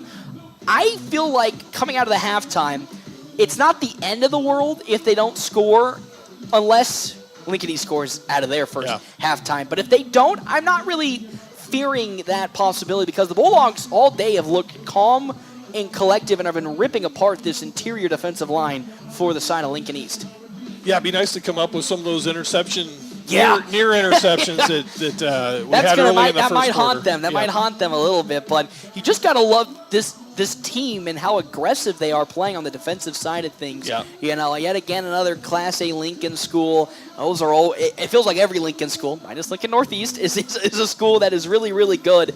And the fact that they've come to play from every single level of the defense, from the offense, the offensive line, not being scared by this pretty big Lincoln East squad, and so far only trailing by 14, 21-7. Yeah, just trying to look at how many other players play both ways, and they do have some. They have a few, but to be honest, not a whole lot. Yeah. It's mostly their secondary that plays. I say not a lot of the linemen are playing both ways, but some of the skilled positions are going offense and defense. Well, it's time for our quick stop halftime show, so we're going to step aside and we're going to take a break. When we come back, we will talk all things Bulldogs right here, FM 98.1, AM 1410, and video live streaming on NorthPlattePost.com. It's open right around the corner, quick stop. With your 24-hour convenience store, fast, friendly, no one gives you more. Gas, food, your favorite drink, get everything you need in a blink. That's why everybody stops at Quick Stop. We're always open right around the corner, Quick Stop. If you'd like to start feeling better today, physical therapy can get your health back on track. This is Dr. Chris Kroll at Kroll Clinic Physical Therapy. and our mission is to serve you by equipping you with the power to reclaim your health. Whether you're dealing with chronic pain, acute injury, or following surgery, we take great pride in helping you return to the activities you love. Crawl Clinic Physical Therapy, balancing bodies, restoring life. Most insurance is accepted and no facility fees. Attention barbecue lovers. Smoking Double D's at Butch's in Hershey is locally owned and operated. They smoke all their own meats low and slow to bring you award-winning barbecue. Join them Tuesday through Thursday from 11 a.m. to 10 p.m., Friday and Saturdays till 11 p.m., and Sundays from 8 a.m. to 10 p.m., with breakfast served on Sundays from 8 to 11. And don't miss their chicken fried steak every Friday night and prime rib on Saturdays. Smoking Double D's, making greatness happen overnight in Hershey. Your husband is pretty handy to have around. He makes the world's best mac and cheese. He's in the Tickle Monster Hall of Fame. And he can teach anyone how to throw strikes. But a busted pipe and a basement full of water? Honey, I think we need a plumber. Is a little out of his league. That's where a homeowner's policy from Shelter Insurance comes in handy. We'll help get your house back in order and your husband back to what he does best. See me, Pete Volz, at 501 South Jeffers for a free insurance review. When it comes to Runza's chicken strips and dipping sauces, Megan is an expert. A real sauce fanatic. Tell him. I get my strips with honey mustard when I'm feeling tangy. Mm-hmm. And buffalo or barbecue when I'm feeling saucy. Yup. And ranch or Southwest ranch whenever I want, because there's never a bad time for ranch. Preach. Our all-white meat chicken strips and dipping sauces are the right food, no matter your mood. Because from the way we make it to the way it makes you feel, Runza makes it all better. Buying a car? It's not always the most pleasant experience, but it doesn't have to be that way. 23 years. That's how long Premier Toyota has been in North Platte community, delivering a car buying experience that's friendly, easy, and fun. Check PremierAutoplex.com first, then stop by your lot at 2600 South Willow Street in North Platte. Come see us. Premier Toyota for your next new Toyota or pre-owned vehicle. Premier Toyota at PremierAutoplex.com. The Bulldogs play here on FM 98.1 and 1410 AM. KWOQ AM, North Platte. Merrick's Ranch House is a proud supporter to bring you this game. Dine in, order online at merricksnp.com, use DoorDash, or call 532-8200 for carryout. Merrick's Ranch House. North Platte Post Sports. Welcome back here to Bauer Field on our Quick Stop halftime show. 27 locations, open 24 hours a day. Quick Stop always open right around the corner. Also, thank you to our timeout sponsors here for today, Kevin McGann and the Fortify Group. Check out Kevin McGann and the Fortify Group. His location, 621 South Dewey. Sweet Pete, as well as Rooster Roll-Offs. Got a mess that's out of control? Say goodbye to clutter and hello to convenience with Rooster Roll-Offs. Whether it's a big project or just cleaning out the garage, Rooster Roll-Offs makes cleanups a breeze. So why stress? Ruffle some feathers, not your cleanup plans. Choose Rooster Roll-Offs today. Serving North Platte and the surrounding areas. Give them a call, 308-660-5424. So, halftime here. Bulldogs trail 14, 21-7. It's been yet again another, I feel like a broken record at this point, Jeff Smeltzer, but it feels like this 21-7 lead is very misleading in terms of how this game has really gone for either side, because in my personal opinion, it's been North Platte that's been the dominant team instead of Lincoln East. Yeah, I don't have time of possession, but total yards. Well, I bet you I could place $50 on that one. Who wins that game? Yeah, you are right. It's going to be the Dogs for sure. Spartans, 197 total yards this first half. Campbell, 8 carries, 84 yards. Big runs there. 32-yard touchdown run, an 18-yard touchdown run. Another run of 14 yards. Manning, 1 carry for -7 yards.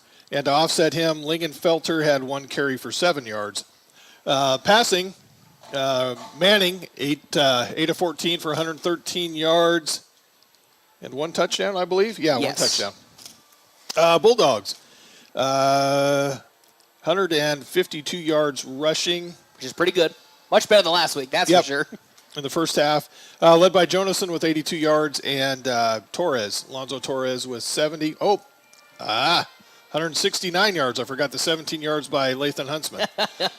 So 169 yards. Total yards would be 175. Jonason was 1 for 5 for 6 yards. Mm-hmm. So that's a really, talking about the Lincoln East statistics. It's a very quiet 100, over 170 yards of offense. It's really quiet. It only has come about because of those 2 big runs from Kyle Campbell. Outside of that, this offense has seemed pretty lackluster by Lincoln East. Mm-hmm. And for the Bulldogs, I know we talk about time of possession, eating up that time of possession from the minute go and continue to do so, I expect, even out of halftime. And this is really where that rotation of players is going to come into good effect for the Bulldogs, because they're going to hopefully stay fresher. Coach talked about during our quick stop pregame show in our interview that he's going to keep rotating because he wants to make sure that everybody keeps fresh and out of the cramp zone of the fourth quarter, like we saw with Griffin Novacek last week for Kearney. So there's going to be options for the Bulldogs coming out of halftime. The question is, can they convert? Because last week's question was, can they even drive the football? Can they get a first down even? This week, that's not the question. The question is, can they punctuate the end of their offensive drives? They did so once already in this game, but in another opportunity they've been given, they fumbled it away. Yeah. Yep.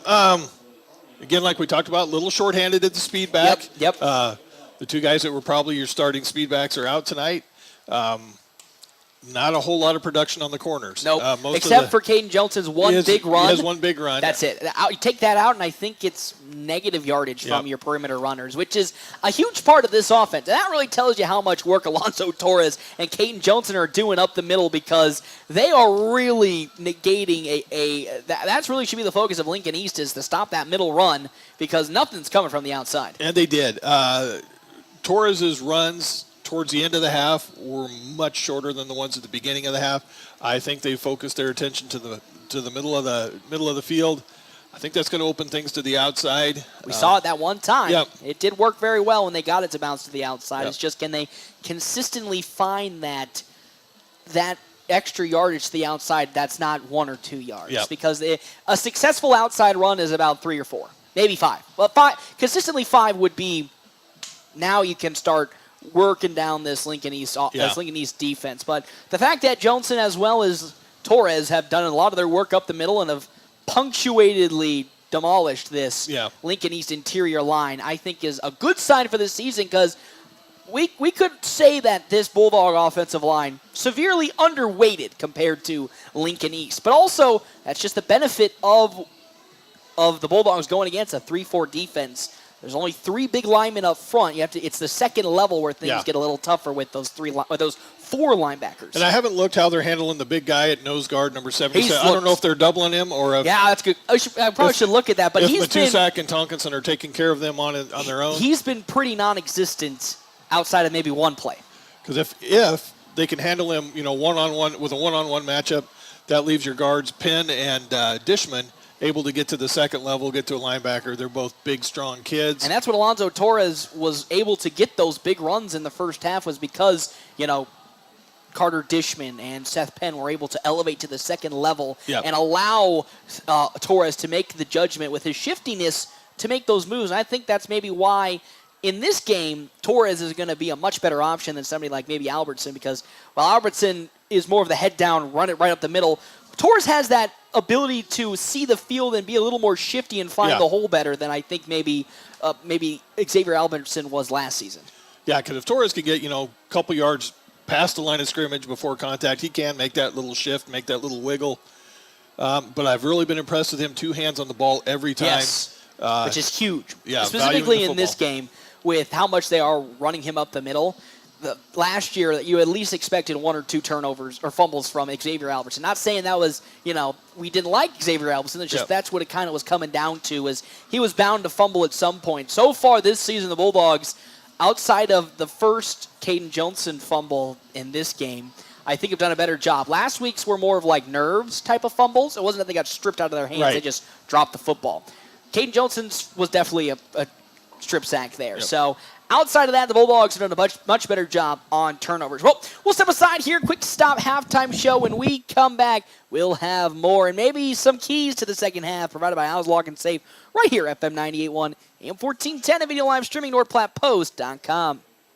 We're always open right around the corner. Quick stop. Save money at the pump and Quick Stop with the DinoPay app. DinoPay offers contactless payment using your preferred debit or credit card. The savings add up with 12 cents per gallon and even more on Tuesdays and Thursdays with rollbacks for savings of 15 cents per gallon. Huge savings. The Sinclair DinoPay is saving you at the pump. Don't forget Frazzle Gourmet Slushes and For Real Shakes and Smoothies. Gourmet coffee at everyday low prices on your favorite beers.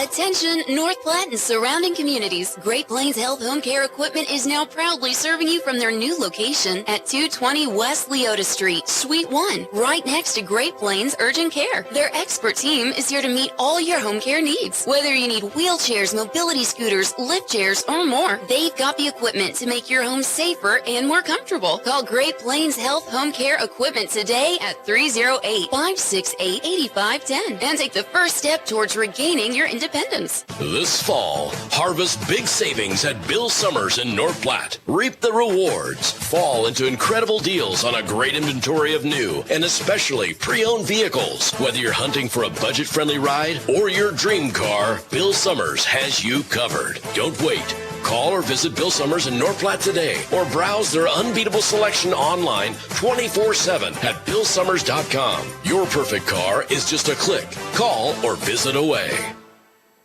Summer's winding down, but there's still time to tee off at River's Edge Golf Club in North Platte. Enjoy a round on their beautifully maintained greens, complete with modern amenities and stunning views. And when the game's over, treat yourself to an unforgettable dining experience at Another Round, where amazing food and drinks are served up in a relaxed, inviting atmosphere. Remember, they're open to the public. River's Edge Golf Club and Another Round Sports Bar, where great golf meets great dining. Come on out and have another round with them. North Platte Post Sports. Welcome back here to Bauer Field. Quick Stop halftime show. 27 locations, open 24 hours a day. Quick Stop always open right around the corner. Thank you to our Sports Zone sponsors here for today's game. The Gathering Spot, a home for all gatherings. A place that has baby showers, wedding showers, birthdays, anniversaries, family reunions, graduation, and so much more.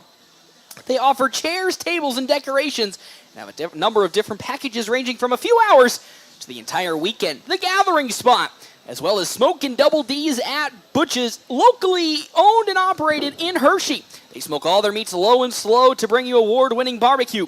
Join them Tuesday through Thursday from 11 to 10 p.m., Friday and Saturday until 11 p.m., and Sundays from 8 to 10, with breakfast served from 8 to 11.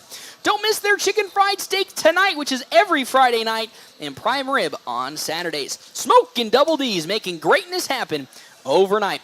Jeff Smeltzer, let's jump into our Owls Lock and Safe keys to the second half. We talked about during our little breaks here about the Bulldogs punctuating on drives, and I think that's the main focal point for this second half. The Bulldogs, we know, can get some good penetration and some good runs from their running backs here today. It's all about can they punctuate those runs into points. Yeah, do what you do. Don't stray from your identity. They're rushing for over 5 yards a carry. It's not like they're getting stuffed like last week where they have to kind of worry about that, but they're not getting stuffed. So no, I think some outside runs will be able to pop. I think Lincoln East has shifted their focus to the interior of the defense, stopping the run game between the guards and the tackles. So I think there's a chance for a big one to pop to the outside. Outside of that, I think defensively, just don't give up the big plays. A little more consistent tackling up the middle, because Kyle Campbell, those two big runs came from up the middle. Yep. Getting pressure, we're just a tick slow. So if we can get a sack or two, they're getting there. Deflected pass. Jake Kincaid got his hand up, deflected a pass. We're going to be fine. Yep. They'll do fine. Not panic mode like it was last week against Kearney. Much, much better this week. So we'll step aside here. Quick Stop halftime show. That'll do it for us. 27 locations open 24 hours a day. Quick Stop always open right around the corner. We come back, second half action right here, FM 98.1, AM 1410, and video live streaming, NorthPlattePost.com.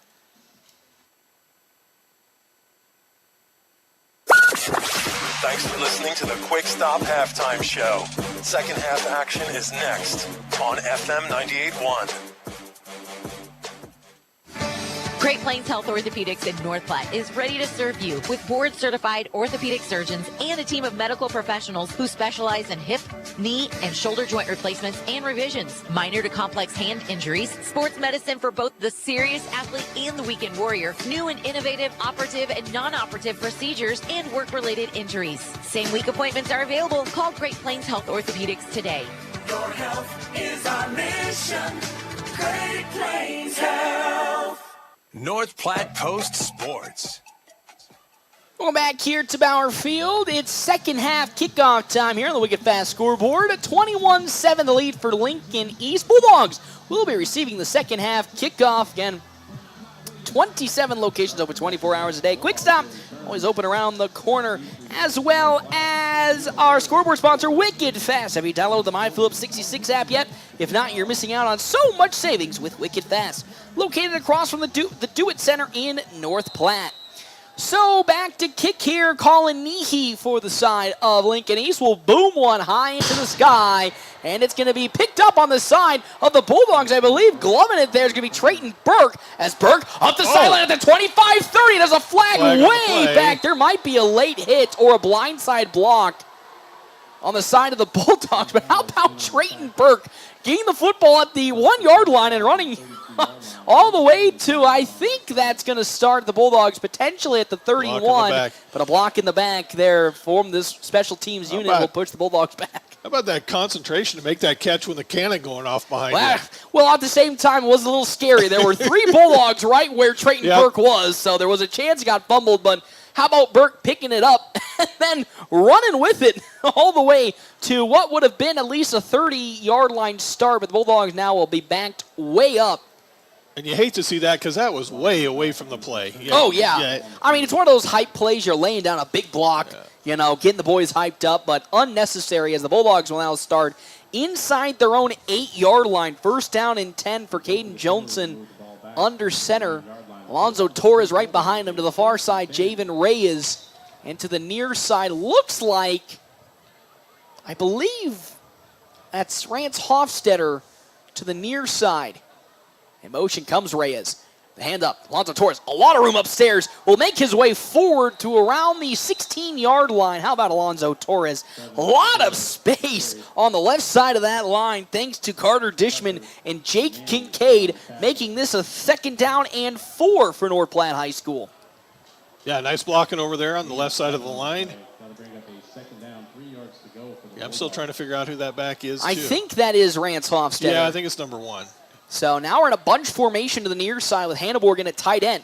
Once again, up the middle. There goes the side of Alonzo Torres, and he will fall forward enough for the first down out of this halftime. Bulldogs getting some good chunk plays for the side of this rushing attack. As it's 1st and 10 now for North Platte High School. Well, I think that's a different left tackle. Looks like a 6. That might be Griffin Butler if it's 6. If it's 61, Griffin Butler is the backup right tackle. So in motion now, the handoff up the middle. Once again, Alonzo Torres, and he is brought down around the collar. Or maybe a 4-yard pickup. So second down and maybe 7 or 6 for this Bulldogs offense. They're driving here with 10:41 left to go on the Wicked Fast scoreboard in this third quarter. Bulldogs trailing by 14, 21-7. So again, the Bulldogs playing with a little bit of their rotations on the line today. Blake Tonkinson has been in at center for quite a long time as Alonzo Torres with a lot of daylight moves his way up to the 31-yard line. Got too much softball and baseball on my mind, Jeff Smeltzer, but Torres yet again getting a big chunk play, making this third and manageable for this North Platte offense, maybe third down and 2. Yeah, they're going off tackle each time, or between the guard and the tackle each time with success. Yeah, they're really, to start this second half, really getting the job done with Alonzo Torres up the middle. Wouldn't be shocked if we maybe see a big run from Caden Johnson on this particular run. As in motion comes Reyes. Handoff, Torres once again up the middle, breaking through tackles. Alonzo Torres falls forward to the 44-yard line. Alonzo Torres raking here in to start this second half. And he's up over 100 yards with that carry. This is what you want to see from a Bulldogs power back in. Alonzo Torres finally getting the confidence this week, and he is having a great start. As you said, over 100 yards, 9:50 left to go on the wicket fast scoreboard, 21-7 the lead for Lincoln East. 103 to be exact, and there he goes again. Once again, breaking through another tackle. Alonzo Torres will fall maybe 2 yards shy of the 50-yard line. Kept chopping wood that time. Those legs did not stop moving. So it looks like Cale Jacobson is the left tackle, right tackle I can't see. Landon Lingenfelter was the recipient of that tackle on the side of Lincoln East. 2nd down and 5 now for the Bulldogs here with 9:18 left to go on the wicket fast scoreboard here in this third quarter. In motion comes Rance Hofstetter. And we might see an encroachment on the side of Lincoln East, and there will be an encroachment. They begin kind of antsy to start this second half, this front 7 for Lincoln East, and finally the Bulldogs will make them pay here, and they'll get a 1st down and 10 off of that encroachment. Offsides against the defense as a call on the field. All right, 1st down Bulldogs. They are really having a successful start to this second half. Off the rip, started at their own 8-yard line, are now at the Spartans 47. 1st down and 10, fresh headed chains for the Bulldogs. The handoff once again, Alonzo Torres off the left side. He is just breaking through some tackles, and the reason he's getting so much daylight, there is so much of a gap on both the left and right side of the line that he is just penetrating forward for consistent 5-yard carries. Another pickup of 5 for Torres. It's 2nd and 5. Yeah, if they're going to give that to you, keep going. There's no signs of them being stopped. Holes by them. Oh, now somebody's going to creep in there. And there will be somebody creeping in, and I think there to get the stop, I believe, is going to be Elijah Goots. So Torres only picks up 1 yard. It's 3rd and 4 now. It's actually Huxton Catt coming up from his linebacker position to make that stop. So the Bulldogs, a crucial 3rd and 3 with 8:04 left to go on the wicket fast scoreboard, have been carving this Lincoln East defense to start the second half with Alonzo Torres basically getting all the runs. He has. He's carried the ball every play this half. In motion comes Hofstetter. Johnson going to keep it. He's now going to find some daylight. Break into the open field. Almost. Caden Johnson gets past the 30. He had one man to beat, but was tripped up from behind. Caden Johnson absolutely almost ripped one to the house, and a probably touchdown-saving tackle from Malachi Ford. Or, excuse me, Mikhail Ford. Absolutely saved a tackle there.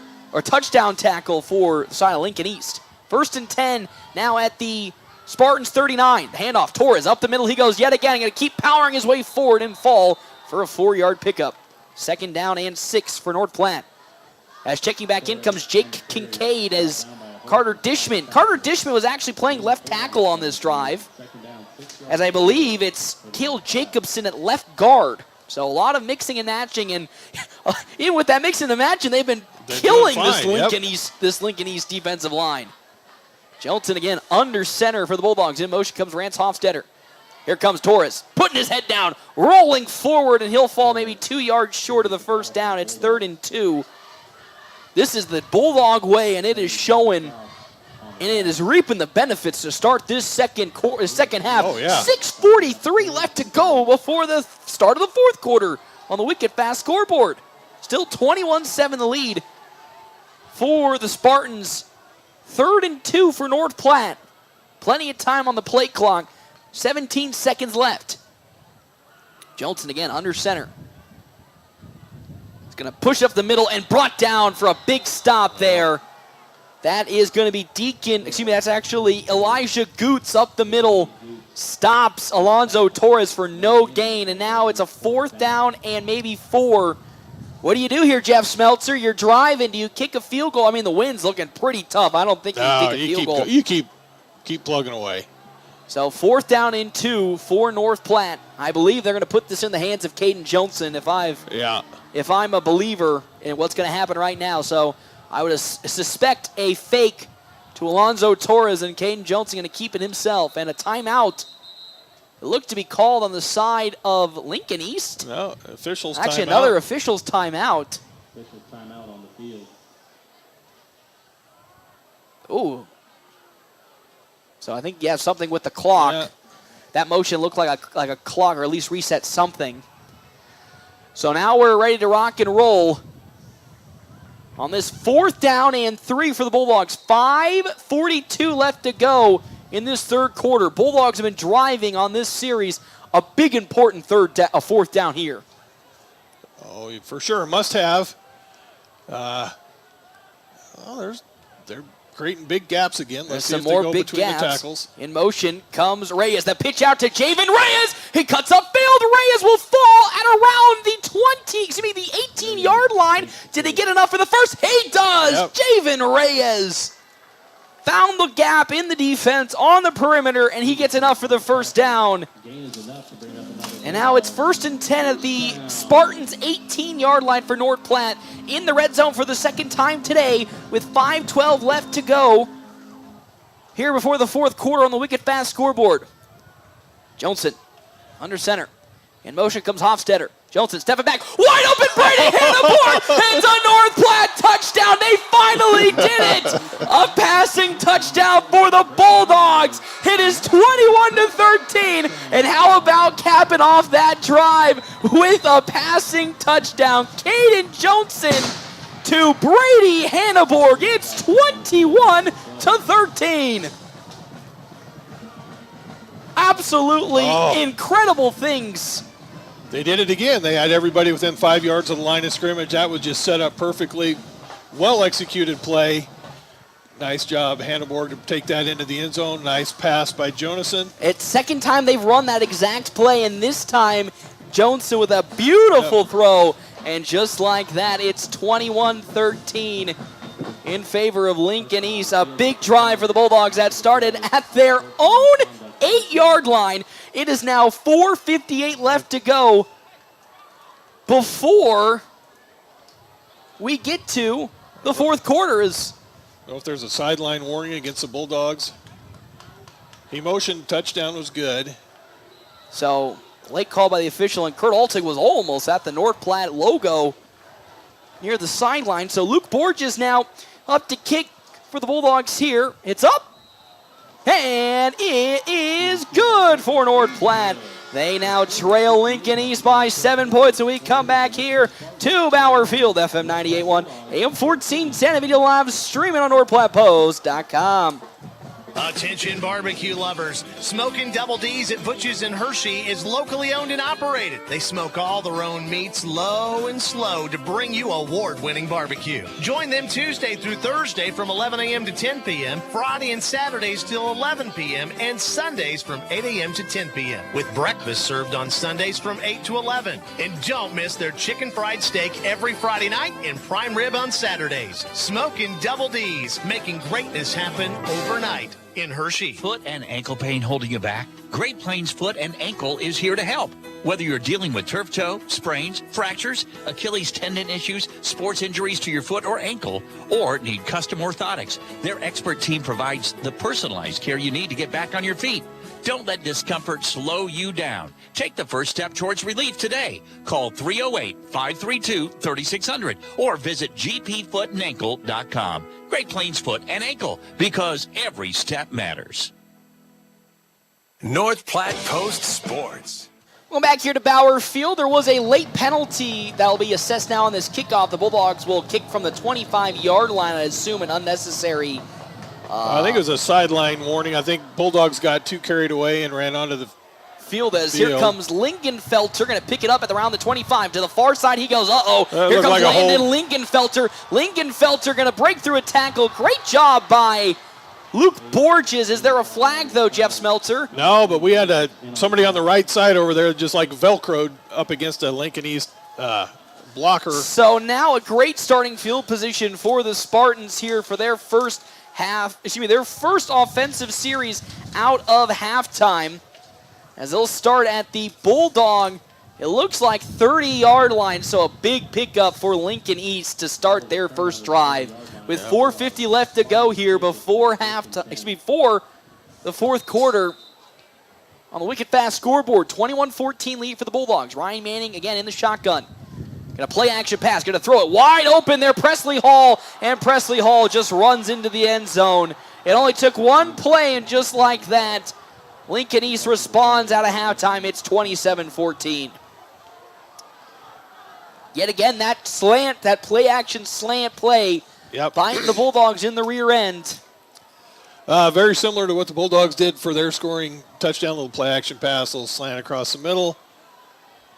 Nobody home. Nobody there in the middle part of the defense to stop. And again, that's what this offense brings. When you space so many of the players out, there's always going to be a big chunk opening in the middle of the field as Nehe's kick is up, and it's good. It's 28-14, and there you go. One play, 30-yard pass from Ryan Manning to Presley Hall, and it's now back to a 2-touchdown lead for Lincoln East. Yeah, just...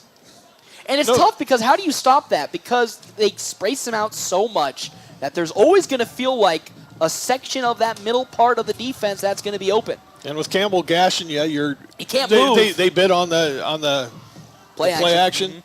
Mm-hmm. He'd been hurting you up the middle, so you bid on that and left that middle wide open. More disappointed on the penalty that forced the Bulldogs to kick off from the 25-yard line, allowed that long return. You know, if there's no penalty, they kick off from the 40, that's probably into the end zone and a touchback. Yep, probably. So situational awareness, I don't know how many ran onto the field, but I think there's a sideline infraction.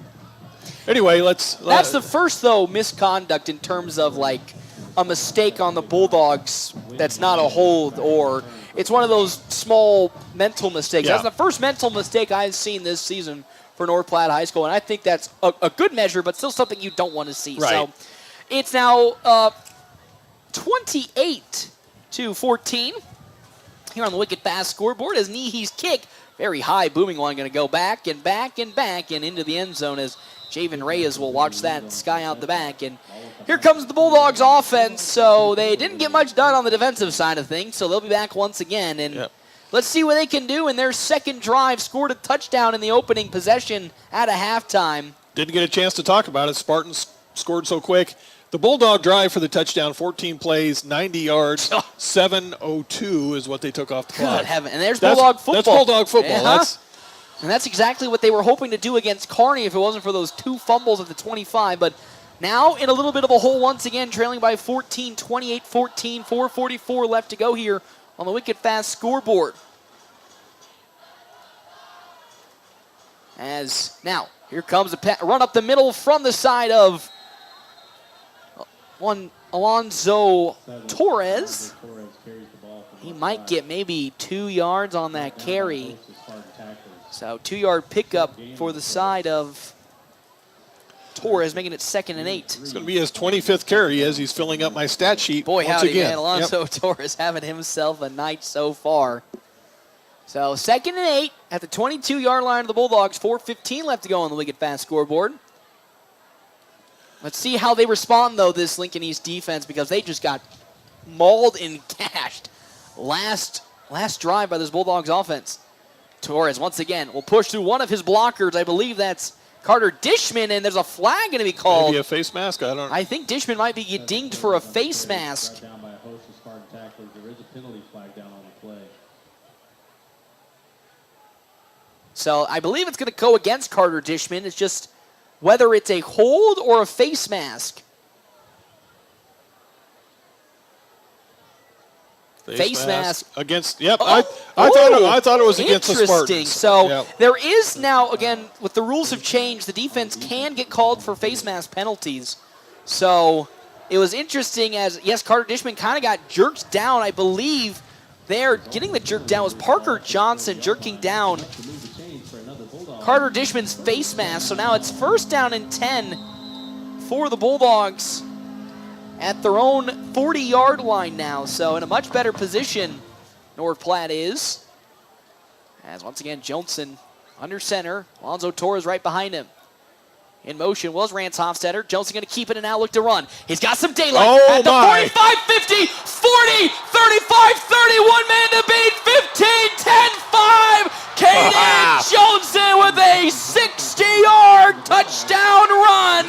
And the Bulldogs now pull within It's 28-20 here on the Wicked Fast scoreboard. What a run by Caden Johnson. And just like that, the Bulldogs back in action, trailing by 1.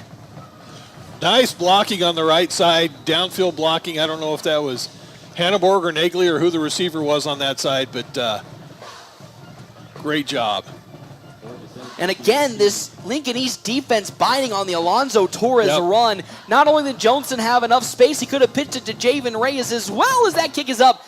And it's good. Yeah. It's 28-21, but there was 2 options Johnson could have gone with, either which probably would have been a big gain. It was just jab, jab, jab, and then here comes the right hook. Yep. And finally, the Bulldogs, another second big play today, this time from their captain and senior leader, Caden Johnson, 60-yard touchdown run. It's 28-21 in favor of Lincoln East, but the Bulldogs are right there on the Wicked Fast scoreboard with 3:28 left to go.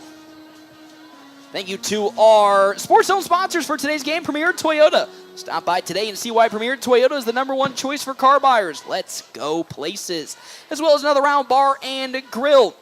Another Round Bar and Grill, where fun meets fine dining with the relaxed atmosphere of a sports bar and the sophisticated menu and service that you expect from an upscale restaurant. Enjoy drinks and dinner on our dinner menu or on the patio, or take your meal and refreshments to go onto the golf course.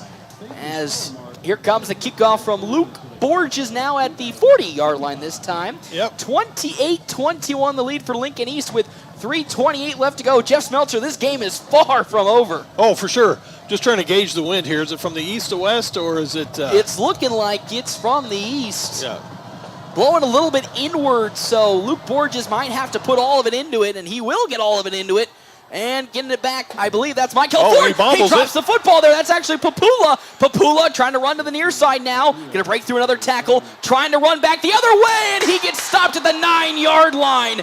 What a bad read by Raheem Papula. Drops the football and then tries to dance around too much. Oh. Lost even more yardage, and now Lincoln East will start in some tough field position at the Bulldogs' 8-yard line. Shout out Malachi Camacho and others there to make that. There you go. You know, Papula, even on a longer kick return he had earlier, he gave up about 10 yards for his team because he danced around and went backwards.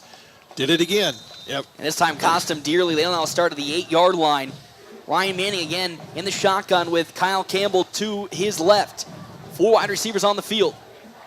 Campbell going to get the football. He has some daylight. Campbell going to run his way forward to the 15. So good wrap up there from Jackson Halverson, as well as, I believe, also there on the tackle, Trayton Burke.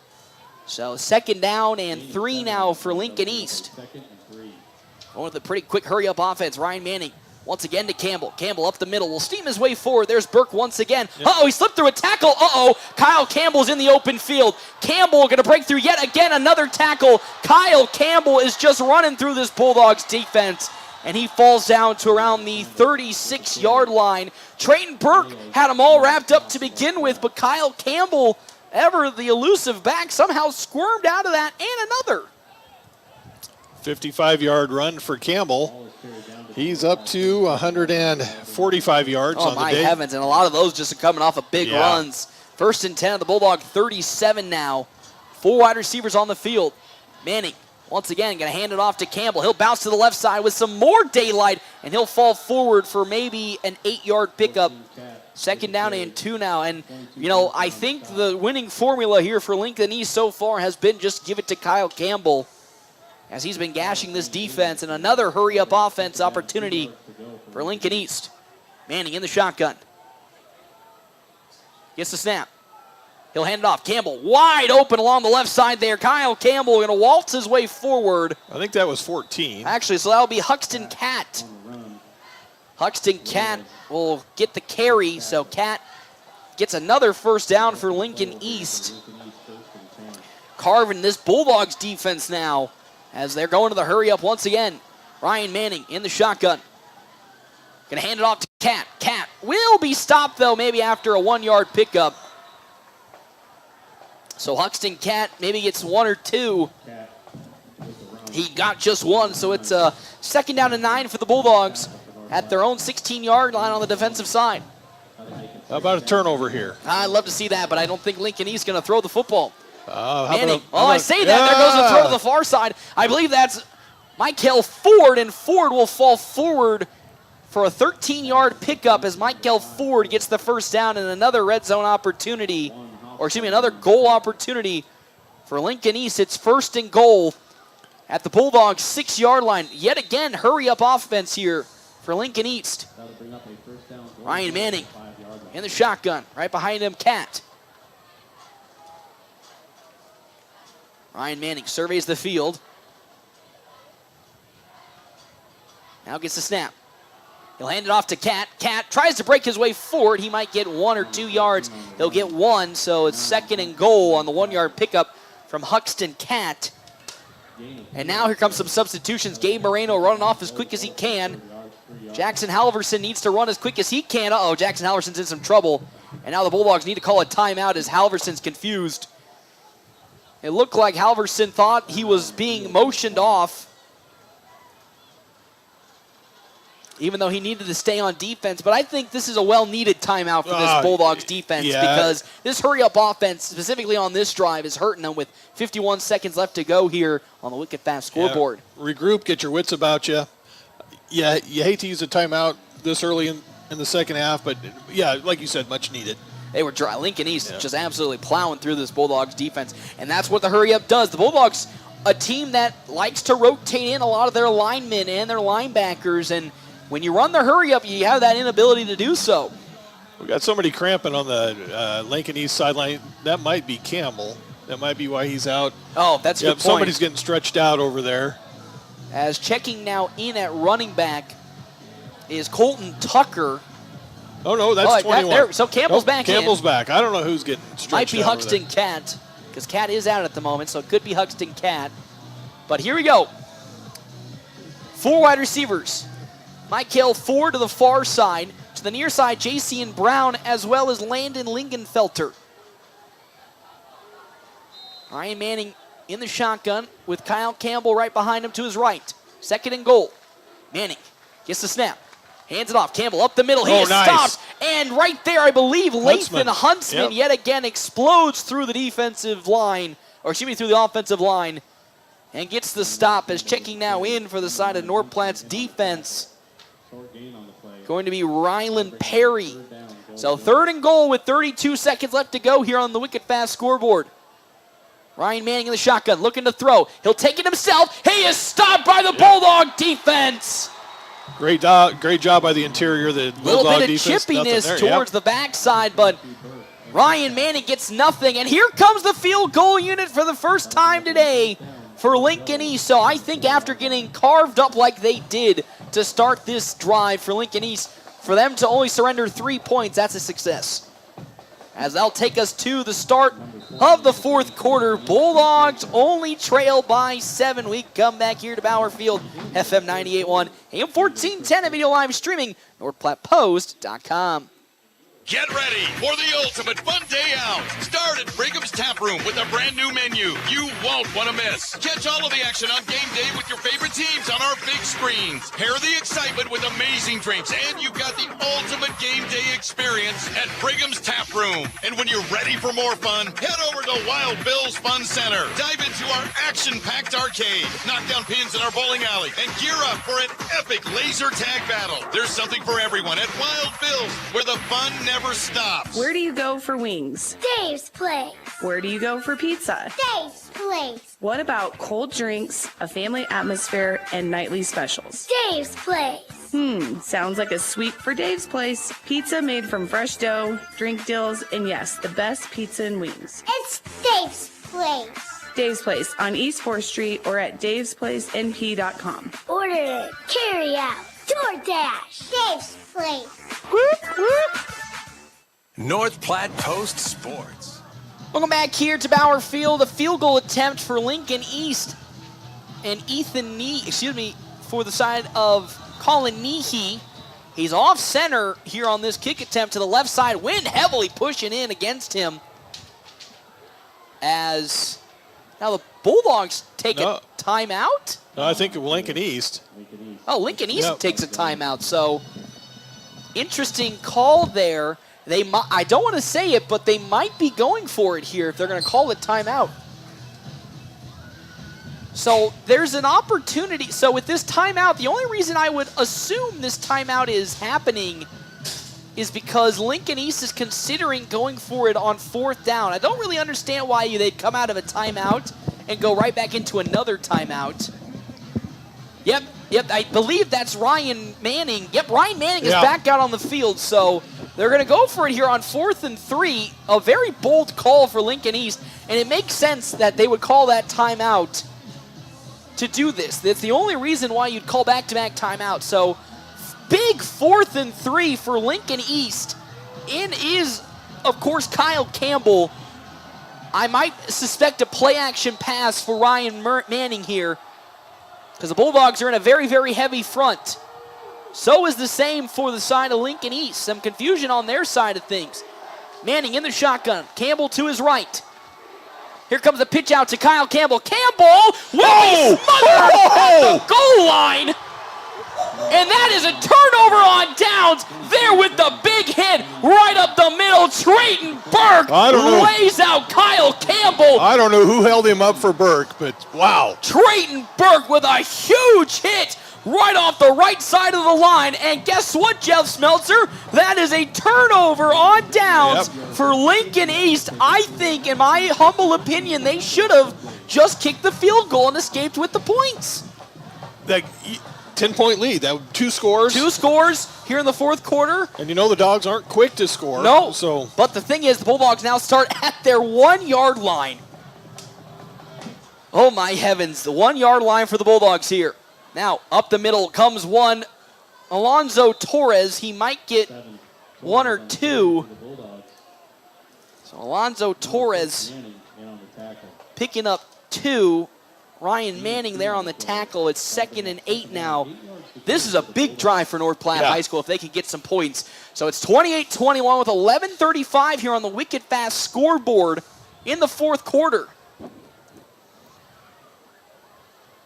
Bulldogs been killing it on these last couple of drives in the second half. Lincoln East coming away with the turnover on downs last time. Torres running into a heap of players. He probably got nothing on that run. Torres with the run. He probably, actually, they're going to say he might have gotten 2, which is even better. So it might be 3rd down and 5 for the Bulldogs here. The question's going to be, what do you do here in this situation? Lincoln East overloading the line. You're so close to the end zone, you worry about a pitch that could escape into the end zone for this Bulldogs offense. I think it's either Torres or Johnson. So here comes Caden Johnson in motion was Hofstetter. Johnson going to keep it. He's going to pitch it now. Upfield with it. Here come the Bulldogs, and that's going to be Neidhart. Caleb Neidhart gets a first down and a flag. I believe a holding call. I believe that's going to be called maybe on Brady Hanneborg. Yep, they're going to call a hold on Hanneborg. And now what do? It's 3rd down and a country mile. Nice pitch, nice run. Yeah, poor Brady Hanneborg looking at the replay on the scoreboard. Unfortunately, once Neidhart got around him, didn't let go, and now it's 3rd down and a country mile at the Bulldogs. I believe at the Bulldogs' 4-yard line, so almost to where they started. 3rd and 8. A lot of room here to the far side for the Bulldogs offense. Max Negley as well as Brady Hanneborg are on the far side of the field. So and now Bulldogs will call a timeout here. So another timeout for North Platte. They have 1 left already in this 4th quarter. 28-21. I mean, it was going to be tough from the get-go on this drive in particular just because they were pinned so deep. But that holding penalty, that's got to be a gut punch right now. Yeah, between Monday's JV game and tonight, I don't know if Caleb Neidhart's gotten any positive yards. He had 2 really long runs Monday in the JV game, both called back for holding. And then that nice run there called back on holding. You just got to feel for the young sophomore there. Really getting his first senior time and both of his runs called back. Yeah. Or but, boy, if he gets in the open field, he has some wheels. He had enough for the first down on that last run. So now the Bulldogs, with where they're situated, have a lot of room on the far side of the field that they're going to pitch it. I suspect Caden Johnson's going to probably take another keeper this time about. But they're pinned deep at their own 4-yard line with 10:31 left to go here in this fourth quarter on the Wicked Fast scoreboard. 28-21 in favor of Lincoln East. To the far side is one, it's Raheem Papula on the very far side for Lincoln East at corner. This could be a pitch play for the Bulldogs. I have a feeling. Johnson going to keep it now and pitch it into the end zone. Javen Reyes. Reyes cuts to the outside, has some room. He gets the first down. Javen Reyes gets a huge run, a big block from Max Negley on the far side, as well as Brady Hanneborg. And the Bulldogs miraculously get the first down. Huge run for North Platte High School, and that's what they needed, specifically with the turnover on downs from Lincoln East. The guts on. He caught the pitch in the end zone. So the option pitch, nice running kid. And now, first and 10. Bulldogs, first and 10 at their own 15-yard line. They can start to open up. Johnson going to keep it, run to the left side. He tries to break through one tackle. He does so, and he'll keep falling forward for a good solid 7-yard pickup, it looks like, for Caden Johnson. Got stopped immediately at the line of scrimmage. I believe Parker Johnson was the first person there for Lincoln East, and Johnson just kept the wheels turning, and now it's 2nd down and 3. That's 161 yards on the night for Caden Johnson. He's getting close to those Colton Tilford type numbers today. So to the near side, I believe for North Platte High School, to the near side, Reed O'Brien, I think number 16. As now Alonzo Torres off the right side. He gets gobbled up immediately on that run from Elijah Goots. So now it's 3rd down and 3. Once again, following maybe the 1-yard loss. That's 29 carries for 130 yards for Alonzo Torres. So once again, what's the play call? What's the plan here? 3rd down and short. 2 yards. Johnson going to keep it. He has some daylight, cuts back upfield. Right into a defender. He might get 1 yard. He had a clean pitch to Rance Hofstetter that might have gotten enough for the first down. But no gain for Caden Johnson. Actually 1 yard. It's 4th and 2. Had a clean pitch, but and now they're going to bring on the field goal unit here. For the punt team? Yeah, excuse me, wrong. That would be a long field goal. The longest field goal I've ever seen in my life. But bringing on the punt unit here, Jeff Smeltzer. Okay, it's Borges is doing the punting. I don't Malachi Camacho did the first punt. Don't want to say it, but could we see a fake punt? Luke Borges is a running back. Yep. It'd be kind of crazy. I've seen some crazier things before. Nope, looks like a clean punt is Oh no, Luke Borges shanks it yet again. Oh, okay. And it's all the way to the 25-yard line on the side of North Platte. I don't even think I think that was a 1-yard punt. 1 yard on that kick from Luke Borges. At that point, should have tried and gone for it on 4th down, and now it's 1st down and 10 for Lincoln East. Yeah, hindsight's 20/20. You never know, but let's stiffen up here, dog defense. Already got 1 turnover on downs in the red zone. It's 1st and 10 at the Bulldog 24-yard line for Lincoln East. I don't see them doing much but running with Campbell. I was going to say, I don't see much throwing in this second half for Manning either. Ryan Manning. Play action pass wide open there. Presley Hall yet again. He's still on his feet, and he runs into an end zone. The second time today that Presley Hall, just gets a nice slant on a play action and waltzes into the end zone, and it's a 1-play drive for Lincoln East. Might want to try wrapping up next time. Went for the big hit. Yep. I think Rance Hofstetter tried to go for the big hit, and running right through it there was Presley Hall, and it's 34-21 now. Again, hindsight 50-50. I just think you should have gone for it on 4th and 2 there with how you've been carving up this defense, and now it's a 2-touchdown lead for Lincoln East with the field goal being good. Here on the Wicked Fast scoreboard, 7:49 left to go, 35-21 35-21. Thank you to our Sports Zone sponsors here for today's game. Justin Thompson Family Agency, American Family Insurance. With the ever-changing industry standards, they pride themselves on top-notch customer service, no matter what type of insurance you're looking for. Check out their offices in North Platte, Ogallala, Broken Bow, and Ord. As well as Kroll Clinic. Whether you're on the field, quarter, diamond, injuries can happen. At Kroll Clinic, they specialize in sports injuries, helping you get back in the game faster. And here's the best part. No facility fees. Quality care without the extra cost. So whether it's a sprain, strain, or something more, we've got you covered. 35-21, Jeff Smeltzer, with 7:49 left to go here in this fourth quarter. Great call. Everybody was thinking like me that they were just going to run the ball with Campbell, run a little time off the clock. Well, I agree too, but with the way Manning and Presley Hall have been working in the red zone so far with that play action pass, why not keep going to it? Because the Bulldogs have no answer for them. No, linebackers just froze and they focused on the play action, and Hall got right behind him. Nice catch, nice touchdown. So with that now, here comes another Bulldog offensive possession following the touchdown from Lincoln East. Again, 35-21. That's a really, I was going to say a bad kick coming in from Nehe, but it flies out the end zone, and Bulldogs will start once again. 7:49 left to go here in this ball game. Bulldogs need a quick score to at least still stay in this football game, down 2 scores, and this team, yet again, not built for quick scores. It takes a lot to get a quick score and a little bit of luck, and they're going to need a little bit of luck here right now against this Lincoln East defense. As Johnson once again in under center with Alonzo Torres behind him. Max Negley to the near side, to the far side, Rance Hofstetter and Javen Reyes.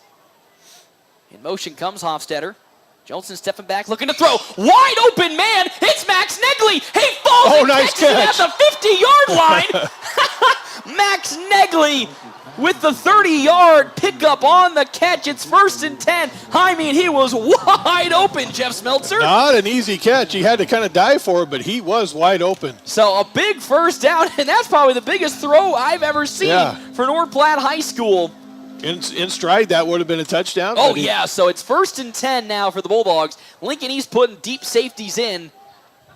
Johnson under center. Now a triple option. The pitch out. Here comes Hofstetter. Rance Hofstetter puts his head down and barrels into a man. I believe he runs into Huxton Cat, plows through him, and that's a pickup of 4 yards for Rance Hofstetter. Getting his second carry today, much more positive than his first. Yeah, he's at 2 carries for a total of 0 yards on the day. Of course, he tripped on his first rushing attempt today. Oh, boy, yeah, that was the one that he had plenty of daylight and just Turf Monster. Turf Monster got him. So 2nd down and 7 now at the Spartans' 47-yard line. Torres off the left side. Alonzo Torres has some daylight. He is flipped up into the sky. Oh, and the ball's on the floor. Oh, no. Another. Saying he's down? And they're going to say he is down. Whoo! Wow, it gave me a heart attack right there as Alonzo Torres gets flipped up. It's 3rd down and 1 now for North Platte. A little bit of a saving grace. They didn't turn that football over, but 3rd and 1 with 6:30 left to go on the wicked fast scoreboard. That should make the highlight reels. I was going to say, trailing 35-21. Johnson under center, Max Negley, Brady Hanneborg. 3 wide receivers on the field for North Platte High School. 2 to the near side, 1 to the far side.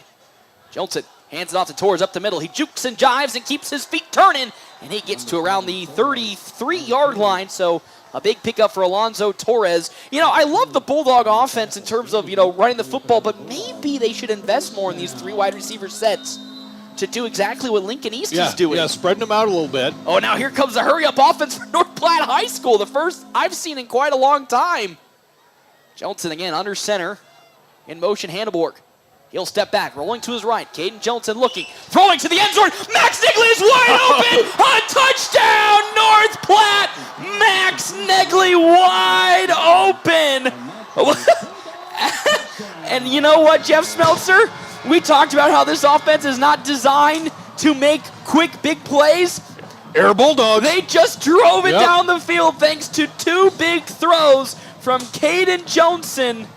And the Bulldogs now trail at 8 at the moment, pending the extra point to make it 7. Unbelievable stuff. Well, he's got the arm. I mean, if you've seen him gun base runners down. He just needs, again, he just got to set his feet as the kick from Luke Borges is up. and it is good. It's only a one-possession game for Lincoln East. We come back here to Bauer Field, FM 98.1, AM 1410, video live streaming on NorthPlattePost.com. The DNN Event Center wishes everyone a great sports season. With North Platte and Nebraska weather, things change quickly and can make our lives a little more difficult. Thank goodness for the DNN. The DNN offers hourly rentals for all types of sports practices, including turf, courts, batting cages, and equipment usage. Call the DNN Event Center to schedule your team's practice times and for more league information for all sports seasons. For over 30 years in our community, for your next event, the DNN Event Center. After I drop the kids off, I have to run across town for a meeting, hit the gym during lunch. Jake has soccer tonight, and Emily has gymnastics? Oh, did I turn on the crock pot this morning? With a never-ending to-do list, it's easy to forget something important, like setting up a life insurance plan with Shelter Insurance. Your local Shelter agent can show you how to create a safety net for your family. Shelter Life Insurance Company, Columbia, Missouri. See me, Pete Volz, at 501 South Jeffers for a free insurance review. North Platte Post Sports. Welcome back here, Bauer Field. Bulldogs now set to kick off in this now fourth quarter with 5:33 left to go. That's going to be picked up on the side by Lingenfelter. Lingenfelter up to around the 25-yard line, and he'll fall down at the 25 following a good wrap-up tackle from the Bulldogs. Again, our timeouts brought to you in part by Kevin McGann of the Fortify Group, helping Nebraska families, farmers, and businesses for more than 50 years. See Kevin McGann at 621 South Dewey Street in North Platte. As well as Zeller Motors. With over 40 years of combined sale experience, Nate and Joe know how to get you behind the wheel of your dream car. Experience the difference today with Zeller Motor Company.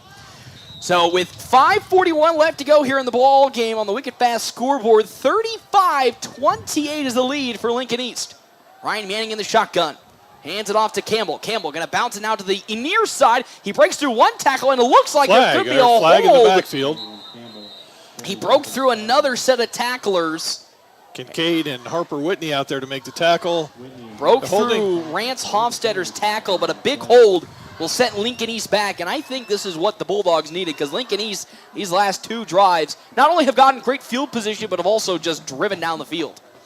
And with 5:34 left to go, the Bulldogs kind of need some of that magic and some help from the officials in a sense of penalties. Not saying that they should rig the game, but they need a little bit of help on their side. It's first down and 20 for Lincoln East. 4 wide receivers set yet again. Watch the play action. That's what I'm worried about here. With 5:34 on the Wicked Fast scoreboard. Manning hands it off to Campbell. Campbell bounces it, tries to cut back upfield, and he's going to be gang tackled. Hofstetter, nice tackle. Around the 21-yard line. Rance Hofstetter, as well as Trayton Burke and Gabe Moreno, all in on the tackle on Kyle Campbell, making it second down and 23. Oh, sorry. Second and 13. Whoopsie, my bad. Wrong way. Second and 13 with Ryan Manning in the shotgun yet again. Manning, long pause, 15 on the play clock. Yeah, they're going to take it down. 5:04 left to go here on the Wicked Fast scoreboard. Ryan Manning gets ready. Hikes the football. Once again, Campbell now up in the middle. He finds nothing. Jackson Halverson, as well as I believe also on that tackle, Carson Davis. Carter Dishman now subbing in. It's now third down in 10 yards. Expect a pass play from Ryan Manning here. 4 down territory, I'd assume, for Lincoln East. They have yet to punt all day today. I'm watching that play action slant. 4:26 left to go. 35-28. Shotgun formation, a true shotgun formation. Manning stepping back, rolling to his right. Now rolling some more. Manning going down the sideline, and it is incomplete. Intended, I believe, on the far side. Michael Ford smothered there by Whitney. I believe it's on the stop, Whitney Harper. And it's fourth down, and here comes the punt unit. Jeff Smeltzer, Ethan Nehe. For the first punt today for Lincoln East with 4:12 left to go on the Wicked Fast scoreboard. Excellent coverage out there by Harper Whitney that time. Manning took way too long for that play to develop. How about a shank for a shank? Yeah, I would love an eye for an eye, a shank for a shank. Shank for a shank. Well, not much of a shank as that's going to fall and kind of bounce its way to around the Bulldog 30. I'm going to say 33-yard line. So with 3:58 left to go here in the ball game, a 35-28 lead for Lincoln East. The Bulldogs now take over. Whoa, is clock issues maybe again? I think so. Kind of scared me. I thought there was a flag somewhere. Yeah. But now the question, Jeff Smeltzer. Do you go for it on 2? You go for it for 2 if you score the touchdown here? I know, it's a tough question to ask. Because you could go to overtime, hypothetically speaking, with 3:44 left to go. So some extended time for the Bulldogs here, but do you go for it on a 2-point conversion to win the game, depending on how much time you have left on the clock? Yes. Okay. I would too. I would run that triple option. I would, yep. It's been so successful today, and so far Lincoln East has not found a way to contain the triple option. Caden Johnson as well as Alonzo Torres really getting it done. The motion man, handoff, Torres up the middle, has some daylight. Alonzo Torres bounces and falls forward yet again to the 48-yard line. Alonzo Torres is getting thrown around like a rag doll, but man, he's making some moves. 1st and 10 for North Platte at their own 47-yard line. Didn't quite stick the landing on that half somersault. Didn't fumble it this time either, so a little bit better progress. 3:46 left to go here in the ball game. 7-point lead for Lincoln East on the Wicked Fast scoreboard. He's a man possessed. 161 yards on the ground for Alonzo, and he's not even the Bulldogs' leading rusher. I know. Caden Johnson having quite has a day 162. As well. Torres once again up the middle, dragging some defenders with him, and he'll fall forward to the 48-yard line. And Lincoln East territory. Parker Johnson wrapping up Torres around the feet. So it's 2nd down and a good 4 yards for North Platte High School. 166 yards now for How much Alonzo. does Caden have? 162. Oh, well, we're getting close now. 2nd down and 4 for North Platte High School. Ray is in motion. Here comes a triple option for North Platte. Johnson's going to keep it. He'll cut upfield and fall forward to the 39-yard line. He'll get enough for the 1st down. And now we're under 3 minutes left to go here before the end of today's game. 1st and 10.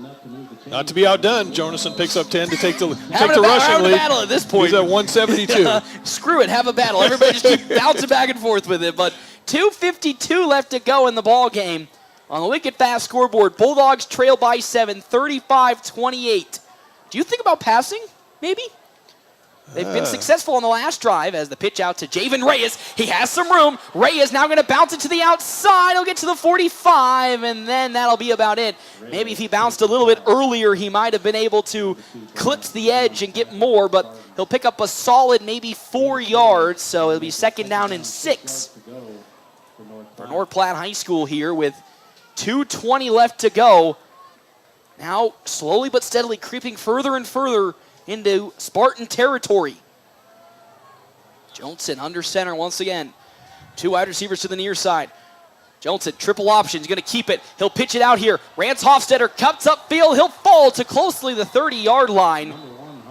They'll say he gets to the 31, so it's 3rd and 2 for North Platte. Once again, that triple option finding some good gains for the Bulldogs. Huge 3rd down and 2 for North Platte. As checking in now for the Bulldogs, Lathan Huntsman as a speed back to the right. So I imagine we're coming this direction. He's going to be used as a blocker. Yep.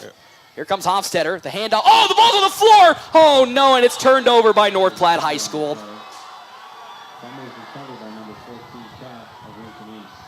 Turnover for North Platte with 1:30 left to go, driving towards the end zone. Alonzo Torres did not fully grasp the football, and just like that, the Bulldogs fumble with 1:30 left to go and only 1 timeout remaining. Oh. What a gut punch after such a commanding drive. Punt, forcing Lincoln East to punt. You would expect Kyle Campbell to just run it out the rest of the way. For Lincoln East, 1 first down, they're actually going to kneel it. I cannot believe what I am witnessing right now. Unbelievable way this game is going to end for North Platte High School. Yeah, you feel for him. What a heartbreaker. Young Alonzo Torres, who's been having a career day today in his same position that he's been doing all night, mishandles one handoff. Just some confusion there. It was kind of between a handoff and a pitch. The ball just floated there, and I don't know. Everybody wasn't on the same page, I don't think. They went to the hurry-up offense, and it cost them dearly as North Platte, barring a Christmas miracle, looking like they'll fall to 0-2 here. 1:24 left to go. I'd assume... Dogs are out of timeouts, right? Yep. Lincoln East has 2 left, so it's 1:24, 30 seconds on the clock, so they probably would have roughly 24 seconds left to go in the game to make something happen. Unbelievable stuff here. So Ryan Manning, I wouldn't be shocked maybe potentially if Lincoln East, even though it looks like they're going to be set to take a knee, maybe try to run a play to get a first down or at least eke as much clock off as they can. But Ryan Manning in the formation for a knee will step back. Still stepping back. They're going to need to get him, and he'll take a knee. And there's a flag. That's unnecessary. Late flag coming in from the side of North Platte High School. That is Trayton Burke, and now there's a fight brewing on the field. Yeah, you don't want to get anybody ejected because you don't want them to have to sit out for the next game. And now coach is holding back Lathan Huntsman. And I believe that'll end the night for Trayton Burke. Coach Altig absolutely furious, as well as Lathan Huntsman at somebody. Nope. That'll end the day for Burke, and actually, to be honest with you, Jeff Smelter, that probably ends the game because that might be an automatic first down. Maybe. Let's see where it's a 2nd and 15. Owen Shea into the game at middle linebacker to take Burke's spot, I believe. There's that personal foul, unnecessary roughness on the Bulldogs. So that's a 15-yard penalty. I believe it'll still repeat 2nd down. Now the question is, how much yardage will that give Lincoln East? Because right now, it is saying on the scoreboard that it's 2nd and 15. I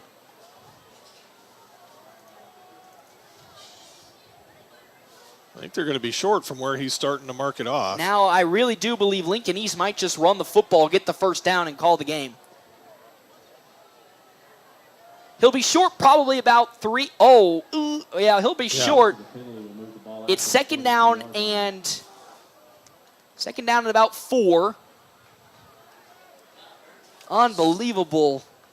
I mean, the emotions getting to Trayton Burke. Again, I don't blame him for having the frustration after driving down and potentially getting the game-winning touchdown. And he played a great game today, but again, the emotions of this game got to him, and he commits a terrible penalty, and now Lincoln East just going to keep running the clock down. 8 seconds on the play clock. 1 minute left to go here on the Wicked Fast scoreboard, up 7, and there's a knee on the side of Lincoln East. It's now the game, unfortunately, I just did the math, Jeff Smeltzer, it's all over now. Oh, a timeout. Officials timeout for...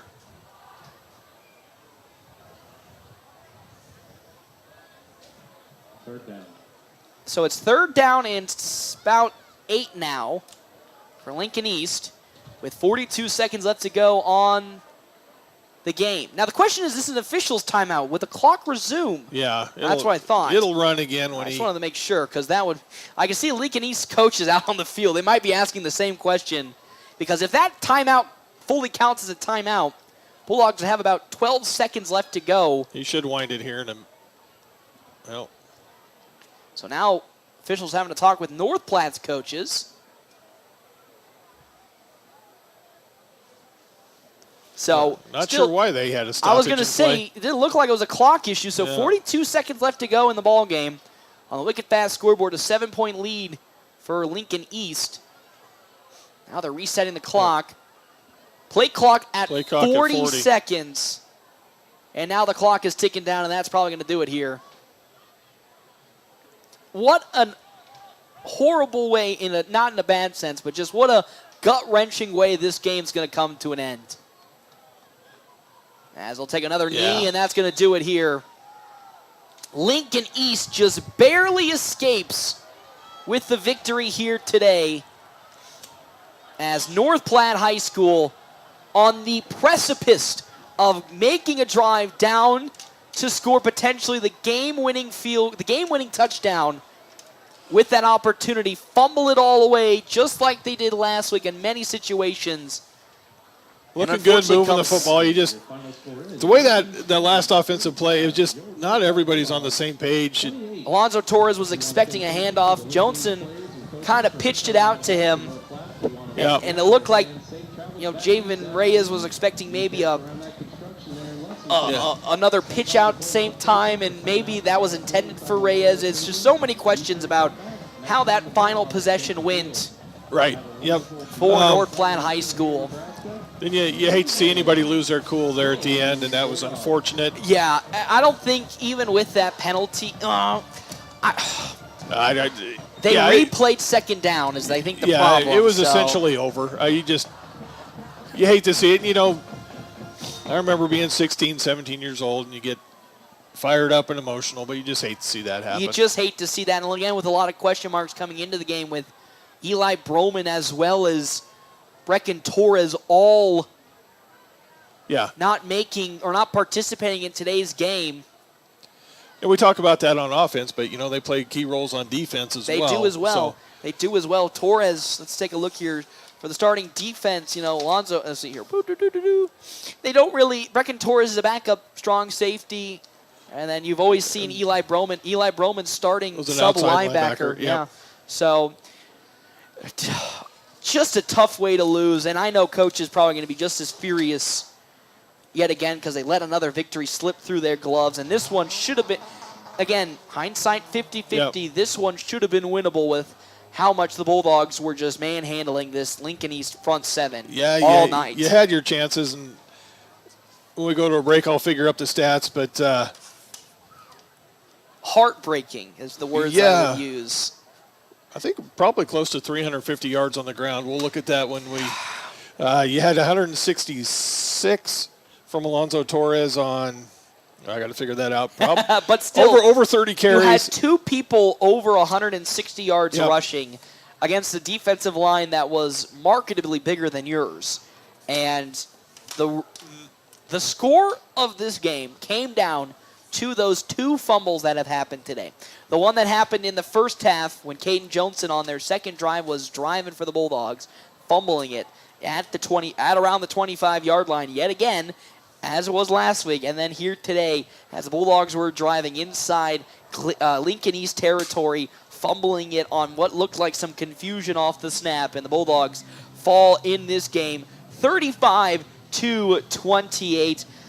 And again, probably right now the emotion is very deep, and you don't want to talk about what ifs and how close. But yet again, another good performance for North Platte High School. Yeah. Really love what I'm seeing. Not a lot of mental mistakes. Well, minus the last flag, but I think that's a different scenario altogether. But not really beating themselves up with penalties.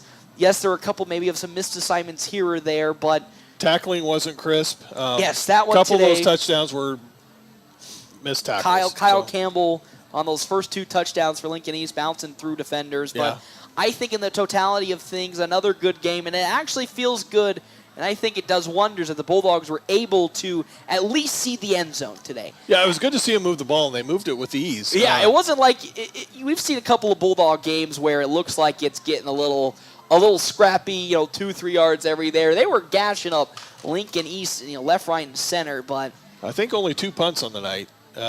Yes. And neither were great. They weren't Ray Guy. They were not the best punts. Unfortunately, one of those touchdowns could have been negated by another shanked punt. Another punt that landed a great kickoff return coming in on the side of Lincoln Felter that brought him to the 30-yard line, and all it took him was then one play to then score the touchdown after that. I mean, there's so many things that you can sit there and say was a possibility for North Platte, but just unfortunately, just those small things once again rearing their ugly head, and the mistakes sneak through. So we'll step aside and take a break. When we come back, quick stop post-game show right here, FM 98.1, AM 1410, and video live streaming, NorthPlattePost.com. This fall, harvest big savings at Bill Summers in North Platte. Reap the rewards. Fall into incredible deals on a great inventory of new and especially pre-owned vehicles. Whether you're hunting for a budget-friendly ride or your dream car, Bill Summers has you covered. Don't wait. Call or visit Bill Summers in North Platte today or browse their unbeatable selection online 24/7 at BillSummers.com. Your perfect car is just a click. Call or visit away. Attention, North Platte and surrounding communities. Great Plains Health Home Care Equipment is now proudly serving you from their new location at 220 West Leota Street, Suite 1, right next to Great Plains Urgent Care. Their expert team is here to meet all your home care needs. Whether you need wheelchairs, mobility scooters, lift chairs, or more, they've got the equipment to make your home safer and more comfortable. Call Great Plains Health Home Care Equipment today at 308-568-8510 and take the first step towards regaining your independence. We're always open right around the corner. Quick stop. With your 24-hour convenience store. Fast, friendly, no wait for more. Gas, food, your favorite drink. Get everything you need in a blink. That's why everybody stops at Quick Stop. We're always open right around the corner. Quick Stop. Today is the day. After countless hours of research, cutting back expenses, and 9 months of anxiously waiting for her, today is the day you finally bring home your new car. It's also the day to protect her with an auto policy from Shelter Insurance. Our policies are competitively priced and include new car replacement coverage if anything were to happen to your new baby. Ask me, Shelter Agent Brent Rogo, how to protect what you have waited for. Find me at 405 East C Street in North Platte. Brad's mind is blown. Just found out I can add any kind of cheese to my Runza sandwich. Swiss, American, pepper jack. You're in charge of the cheese. I'm my own man now. The big cheese. Gonna start making my own decisions. The chief chooser of cheese. Yes, please. So much power. Get your next Runza sandwich made to order. Because from the way we make it to the way it makes you feel, Runza makes it all better.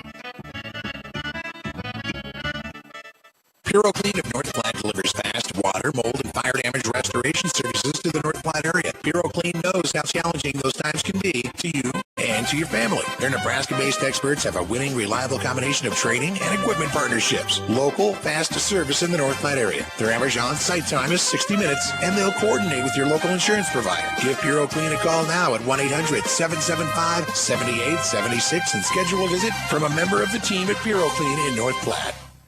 This fall, harvest big savings at Bill Summers in North Platte. Reap the rewards. Fall into incredible deals on a great inventory of new and especially pre-owned vehicles. Whether you're hunting for a budget-friendly ride or your dream car, Bill Summers has you covered. Don't wait.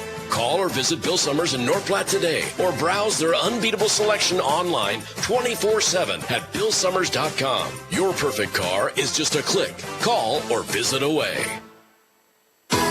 Your family depends on you. That's why you work hard to make sure they have everything they need. With life insurance from American Family Life Insurance Company, you'll feel good knowing you've taken steps to protect what matters most. Now's the time to plan ahead. Let's talk about protecting your loved one's financial future and finding peace of mind you and your loved ones deserve. For details, contact Justin, 534-2400, or stop by 501 South Dewey Street, just south of Little Caesars Pizza on the corner of E and Dewey.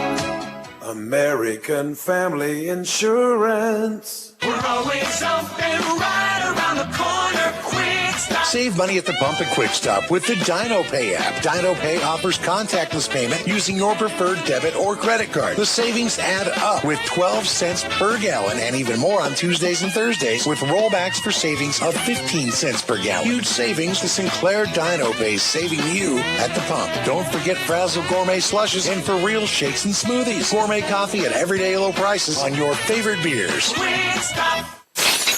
Cracked windshield, foggy windows, need custom glass work? Look no further than Larry's Glass in North Platte. For over 40 years, Larry's has been your go-to spot for all things glass. From auto to residential to commercial. If it's glass, Larry's Glass has it covered. Fast, reliable, and done right the first time. Trust the experts at Larry's Glass to keep you safe and looking sharp. Call Larry's Glass today, 308-532-7675, or stop by 211 West 5th. Larry's Glass, where quality is clear as glass. We're always open right around the corner. Quick Stop. With your 24-hour convenience store. Fast, friendly, no one gives you more. Gas, food, your favorite drink. Get everything you need in a blink. That's why everybody stops at Quick Stop. We're always open right around the corner. Quick Stop. The Bulldogs play here on FM 98.1 and 1410 AM, KWOQ AM, North Platte. Merrick's Ranch House is a proud supporter to bring you this game. Dine in, order online at merricksnp.com, use DoorDash, or call 532-8200 for carryout. Merrick's Ranch House. It's the Quick Stop post-game wrap-up. Quick Stop never closes, with 24 locations open 24 hours a day. Welcome back here, Quick Stop post-game show. 27 locations open 24 hours a day. Quick Stop always open right around the corner. I'm joined, as always, after the game by head coach Kurt Altig. Coach, probably your toughest interview we're going to have here this season, probably, and in your time as head coach. The toughest way to lose a ball game, after trailing Lincoln East for a good chunk of this game and really starting to get momentum going in the waning minutes. Unfortunately fumbled in Lincoln East territory and ultimately fall by 7, 35-28. But I thought overall another good game, and finally it's good to see that you guys got into the end zone and can start continuing to get some more drives going that way.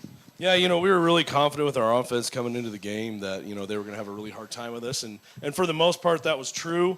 It's just kind of the same story as last week. We're matriculating ourselves down the field and doing what we wanted to do. And then, we just had a ball that got dropped on the ground a couple times. And, they're a good football team. And when you turn the ball over against good football teams and you don't get turnovers on your side, it's really hard to win a game. Yep, 2 more turnovers, unfortunately, going. Well, 3 in totality. That interception by Caden Johnson at the end of the first half, technically, in my record book, doesn't count as an interception, as it didn't really put any positive game. But you had chances again in that first quarter. Ryan Manning was gunslinging that ball all over the field and putting it into dangerous territories, and just a couple of those catches didn't come your way. But really, you guys got it done up front offensively. Last week, you had some flashes of the offense putting together good drives. This week, you had a lot more of those chances, and a lot of them came away with good points. So I thought overall a better performance from the offense compared to last week. Yeah, we really, and especially in the second half, we had our way. And there was no doubt in my mind when we got that ball back with 3 minutes that we were gonna march down the field and score. And I already called we're going for 2 and we're gonna win this dang game right here. Uh-huh. And you know what? We were doing exactly what we wanted to do. And you put the ball on the ground, and again, when you put the ball on the ground, bad things happen. Yeah, and we and Jeff Smeltzer were talking about that. We were thinking, what was the look of that? Because it looked like Joni pitched it instead of handed it off to Alonzo, and Alonzo was not ready for the pitch instead of the handoff, and because of that, it bounced right on the floor and right in front of a Lincoln East defender. To be flat honest with you, I was looking at my call sheet, and I looked up and I just saw the ball on the ground. So I'll have to go back. the worst type of thing to look up from. And that was one of those. This is what we're thinking we're going to do next, and then we look up and we don't have the ball anymore. So tough. But again, that defensive line and the offensive line today really proven themselves. Across the board, you'd say Lincoln East probably has the more weight around their other defensive line, but your team really came out and punched them right up the mouth every single time. And Lincoln East didn't really have too many answers outside of course, your own mistakes, but I think that brings good positive signs for the weeks to come. And even on this defense, once again, outside of a few missed reads and a few broken tackles, overall played a good game too.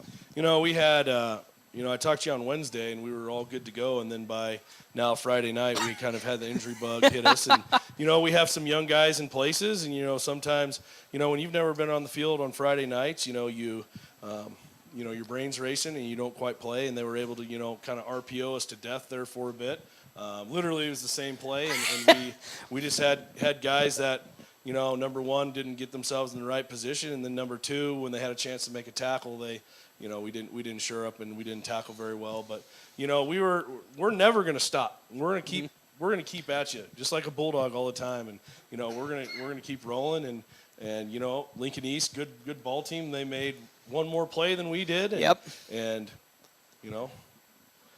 That's how it ends up. Well, that one extra play gives it that one extra score. And you talk about those injury bugs. Me and Jeff Smeltzer were kind of sitting here kind of doing double takes to make sure we were correct. But, both Brecken Torres and Eli Broman were not present in today's game. And, of course, Brock Matusak also left partly through the game. So kind of give us some updates on those injuries. Because, again, it kind of left you, I want to say a little short-handed, but a lot of new fresh faces at positions that you were probably hoping to see a lot of production from today. Yeah, most of those guys, they're kind of day-to-day as far as where they're at, and we'll assess them over the weekend. And the big thing is, when you lose a bunch of starters, then that throws off our rotations. Last week we had such a good rotation on guys for offense and defense, and this week we didn't have that. And then now we're going way deep into the depth chart to put guys on the field. And you know what? It's trial by fire, and it's one of those times where you throw them to the wolves, and you hope they fight. And for the most part, they did a decent job. But then again, those guys don't get the solid reps all week, like your number ones do, and they made a few more plays. Yep. Caleb Neihart came in and made a key block on one of Jonason's runs, and then he had that nice pitch for a first down that got called back for a holding. And that poor kid, I don't know if he's ever going to get positive yards. He had those 2 long runs in the JV game called back on holdings, and looks good, though. You know what? He's a great kid. He actually, I don't believe, has ever played football before until this year. And as a freshman last year, he was on our track team, and he's one of my sprinters, and he was a 400 runner. And I said, you should come and play football. And he said, okay. He's got decent speed. He's athletic. And, this week, we had our 2 top A-backs go down. We're trying to, feed guys in, and he played in the JV game on Monday, and he did a good job. And next thing you know, he's in the rotation, and I imagine he was a little bit nervous. The blood was pumping, and muscles were stiff, all sorts of places. But for the most part, he came in and gave us some good looks. And again, offensively, it wasn't necessarily those young guys that hurt us. It was some of our old guys that we lean upon, and I think they were just trying to make too much of a play. Yep. Instead of taking what they got. They were trying to fight a little bit extra or do something a little bit extra out of the ordinary. And when you try to do that, you get yourself out of position, and bad things happen. And it's tough to teach that out of young kids who are trying to make a name for themselves or trying to, of course, rile up a team. So how do you try to make sure that stays in check throughout the game? Because as you said, it really bit you in the rear end, and a lot of those same RPO slant routes, a lot of those plays happen because of some maybe a little overzealous in terms of trying something that is not just a normal wrap-up or any type of normal coverage. It's just one of those things, when, we have guys and, our rotations are off. The guys that we have in there, they're getting tired, and, this is a spot where maybe they don't have it all, and it seems like they always took advantage of that. Or we have some young guys in there, and again, as we go through our preparation for the week, our number ones get most of the reps, getting themselves ready, and number twos get, a little less, and then your number 3 guys don't really get much. Well, all of a sudden on Friday night, you get a couple injuries, and then those guys that haven't had a lot of reps, and, that's on us as coaches. But this week, looking forward, we'll get those guys, get them more reps, because we're going to see pretty much about the same stuff for Norfolk. They're a big RPO team. They got big, tall wide receivers, so we got to get them in check, and then just keep our offense just pounding the ball. Yep, and again, that RPO system really, especially on those hurry-up offense, really on that drive, hurts you in the long run. So look forward to seeing that progression throughout the week. Coach, before I let you go, you already talked a little bit about what you're expecting to get different done for next week. But before you review some film and from the game you saw today, what things are on your top 2 list of getting things fixed for next week? We'll got to assess where we're at as far as injury-wise. And looking as a coaching staff, we'll have to get down some rotations. And then, it might be one of those things where some of these guys, in practice are just going to have to, come out. We're just going to have to condition a little more and be ready to play. But, all that stuff will come, next or on Sunday, really. Then we'll get it figured out. And again, we're going to go up and to have a long road trip to Norfolk and play another big physical team. And, we have to be able to not turn the ball over and figure out how to make a catch an interception. You know, 'cause I'm pretty sure we dropped 2, and those would have been huge at those specific times. So again, another big team. You've had some good success against these big teams to start this season. So excited to see what you can do next week against Norfolk. Coach, thank you so much once again for stopping by. Jeff, what else you got? One more anything you want to talk to Coach about before you get out of here? Hey, you got 2 guys that rushed over 160 yards, so got to be pleased with that. Yeah, absolutely. You know, we came out and did what we wanted to do. You know, we got to be able to. Those two turnovers cost you those points that would have put you up. Well, Coach, thank you so much once again for coming up here and stopping on by. We'll see you. I'll see you on Wednesday and then see you next week as well. Thank you guys very much. Appreciate it. That was head coach Kurt Altig here on the Quick Stop post-game show. When we come back here, we will have more of our Quick Stop post-game show right here at FM 98.1 AM 1410 and video live streaming NorthPlattePost.com. Attention barbecue lovers. Smoking Double D's at Butch's in Hershey is locally owned and operated. They smoke all their own meats low and slow to bring you award-winning barbecue. Join them Tuesday through Thursday from 11 a.m. to 10 p.m., Friday and Saturdays till 11 p.m., and Sundays from 8 a.m. to 10 p.m., with breakfast served on Sundays from 8 to 11. And don't miss their chicken fried steak every Friday night and prime rib on Saturdays. Smoking Double D's, making greatness happen overnight in Hershey. If you'd like to start feeling better today, physical therapy can get your health back on track. This is Dr. Chris Kroll at Kroll Clinic Physical Therapy, and our mission is to serve you by equipping you with the power to reclaim your health. Whether you're dealing with chronic pain, acute injury, or following surgery, we take great pride in helping you return to the activities you love. Kroll Clinic Physical Therapy, balancing bodies, restoring life. Most insurance is accepted and no facility fees. Whether you're a weekend warrior, youth, or professional athlete, the Great Plains Health Sports Medicine Team has you covered. The team includes orthopedic surgeons, athletic trainers, and other healthcare specialists who spend their time at local high school and college sporting events, ensuring that athletes stay as injury-free as possible. In the event of an injury, the team remains committed to returning athletes to competition as quickly and safely as possible. Contact the Great Plains Health Sports Medicine Team by calling 308-568-7456. Where do you go for wings? Dave's Place. Where do you go for pizza? Dave's Place. What about cold drinks, a family atmosphere, and nightly specials? Dave's Place. Sounds like a sweep for Dave's Place. Pizza made from fresh dough, drink deals, and yes, the best pizza and wings. It's Dave's Place. Dave's Place on East 4th Street or at davesplacenp.com. Order it, carry out, DoorDash. Dave's Place. Whoop, whoop. North Platte Post Sports.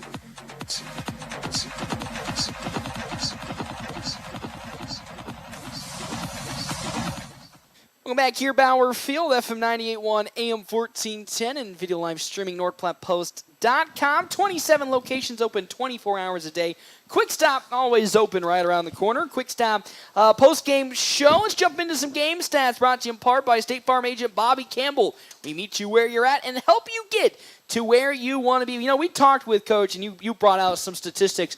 I thought, and again, I said it all night, this is probably the best game of football. It's only 2 games in, so of course it's going to be the best game of football, but really loved what I saw from the offense, even minus the turnovers. I thought this offense really took advantage of this Lincoln East defense and just manhandled them all night long.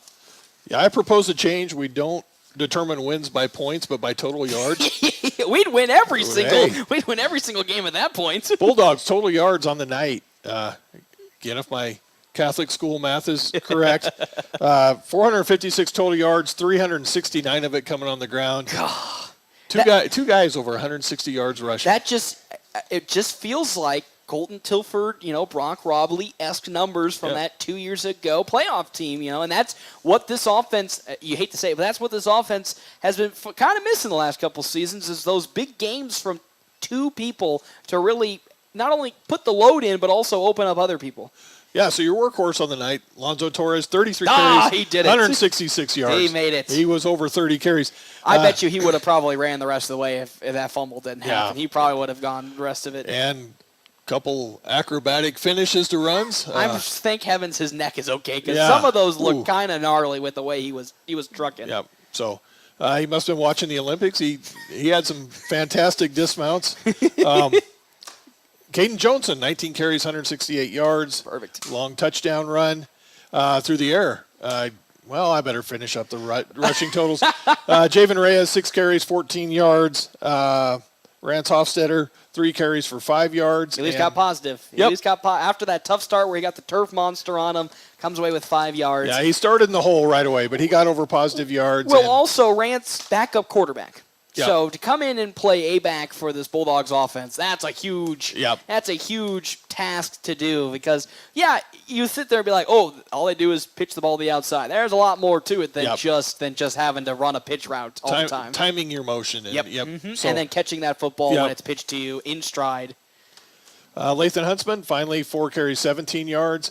Another good short outing for him. Yep. He looked good. And through the air, Caden Jonason,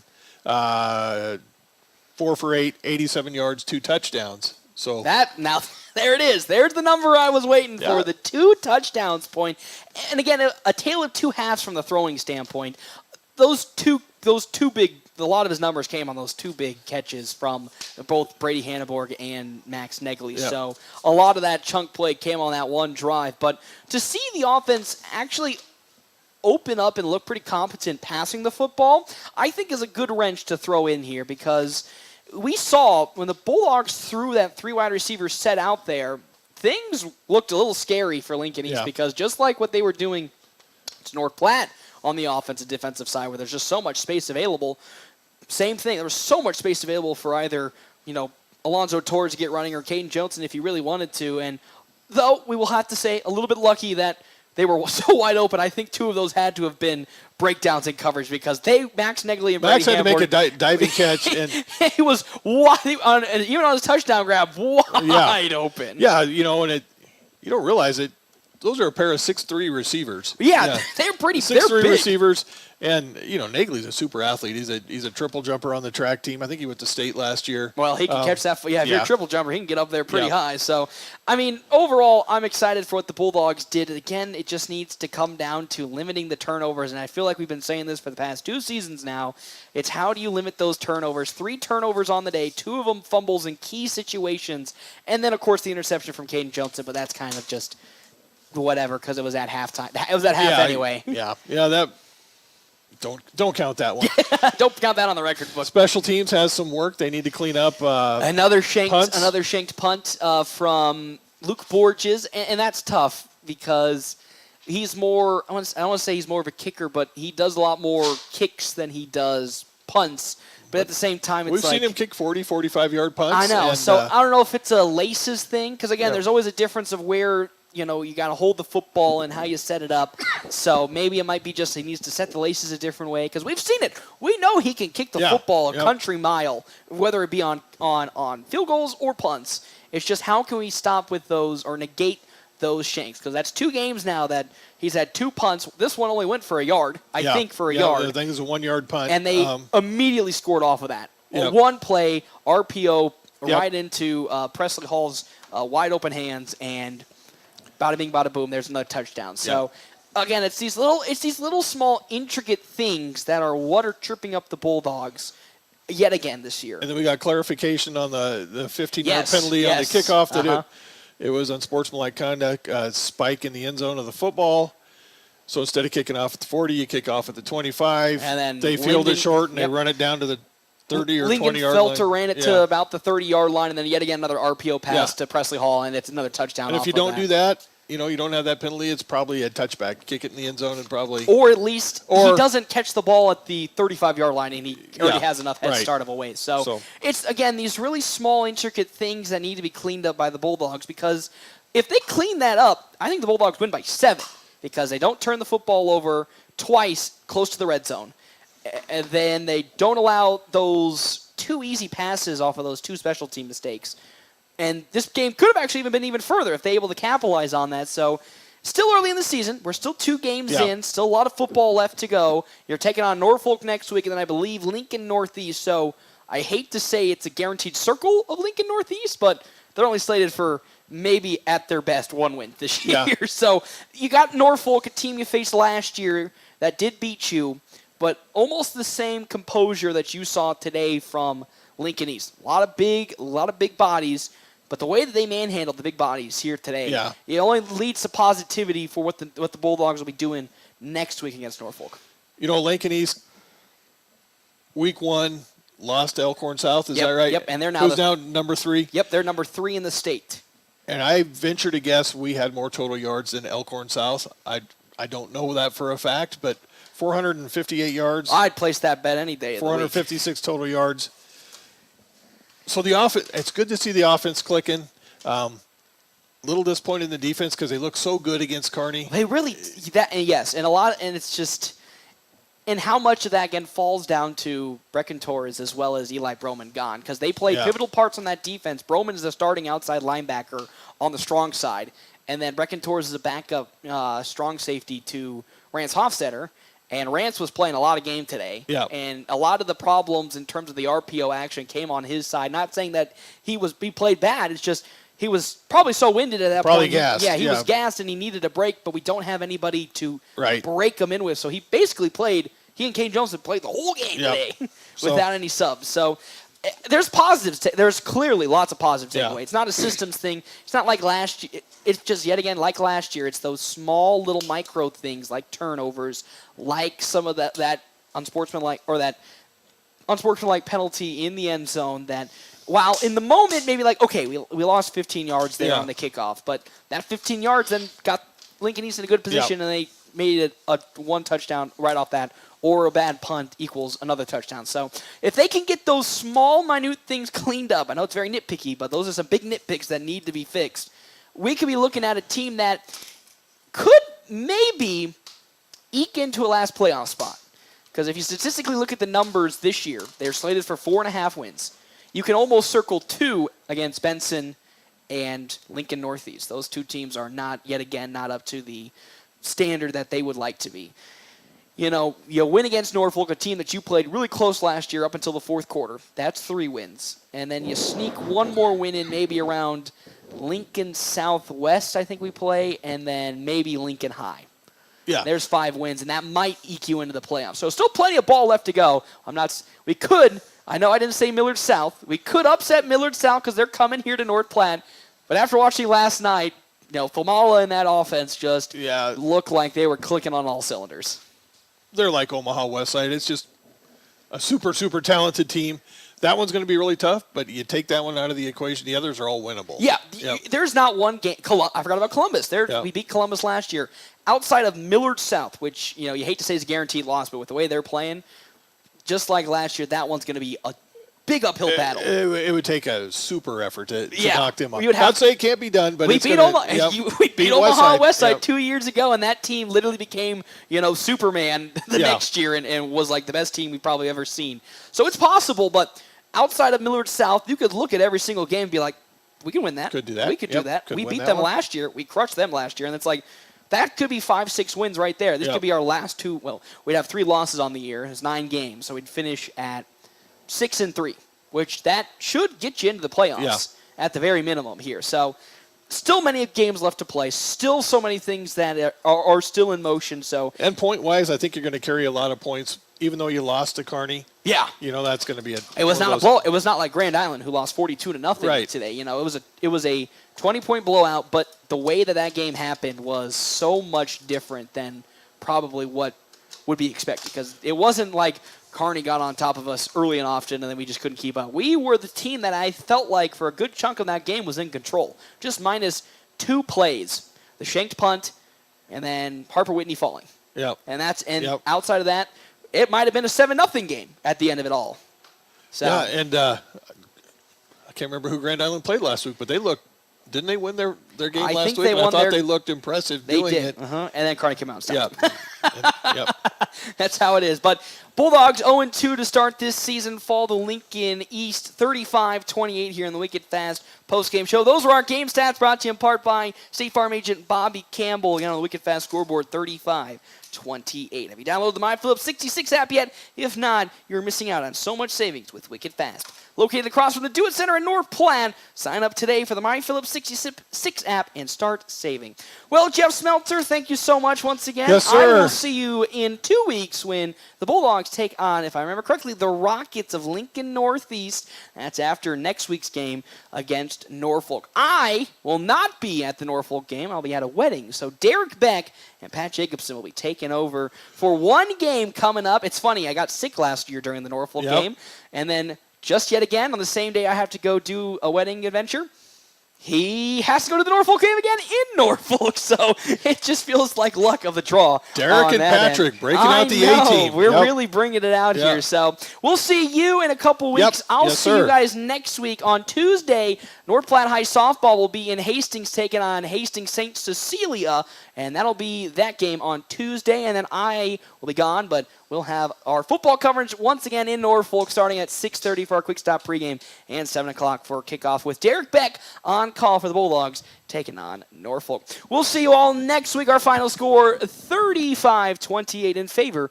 of Lincoln East and the Spartans. Seating was an Eagle Media Sports.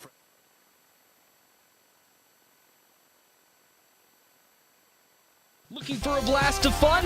Head to Wild Bill's Fun Center. Get lost in our thrilling arcade, hit a strike in their state-of-the-art bowling alley, and dive into the ultimate laser tag showdown. It's the perfect spot for fun, whether you're 5 or 95. It's fun for the whole family. It's also the perfect place to have a birthday party with their party rooms. Wild Bill's Fun Center, 1100 South Jeffers in North Platte, where the fun never stops.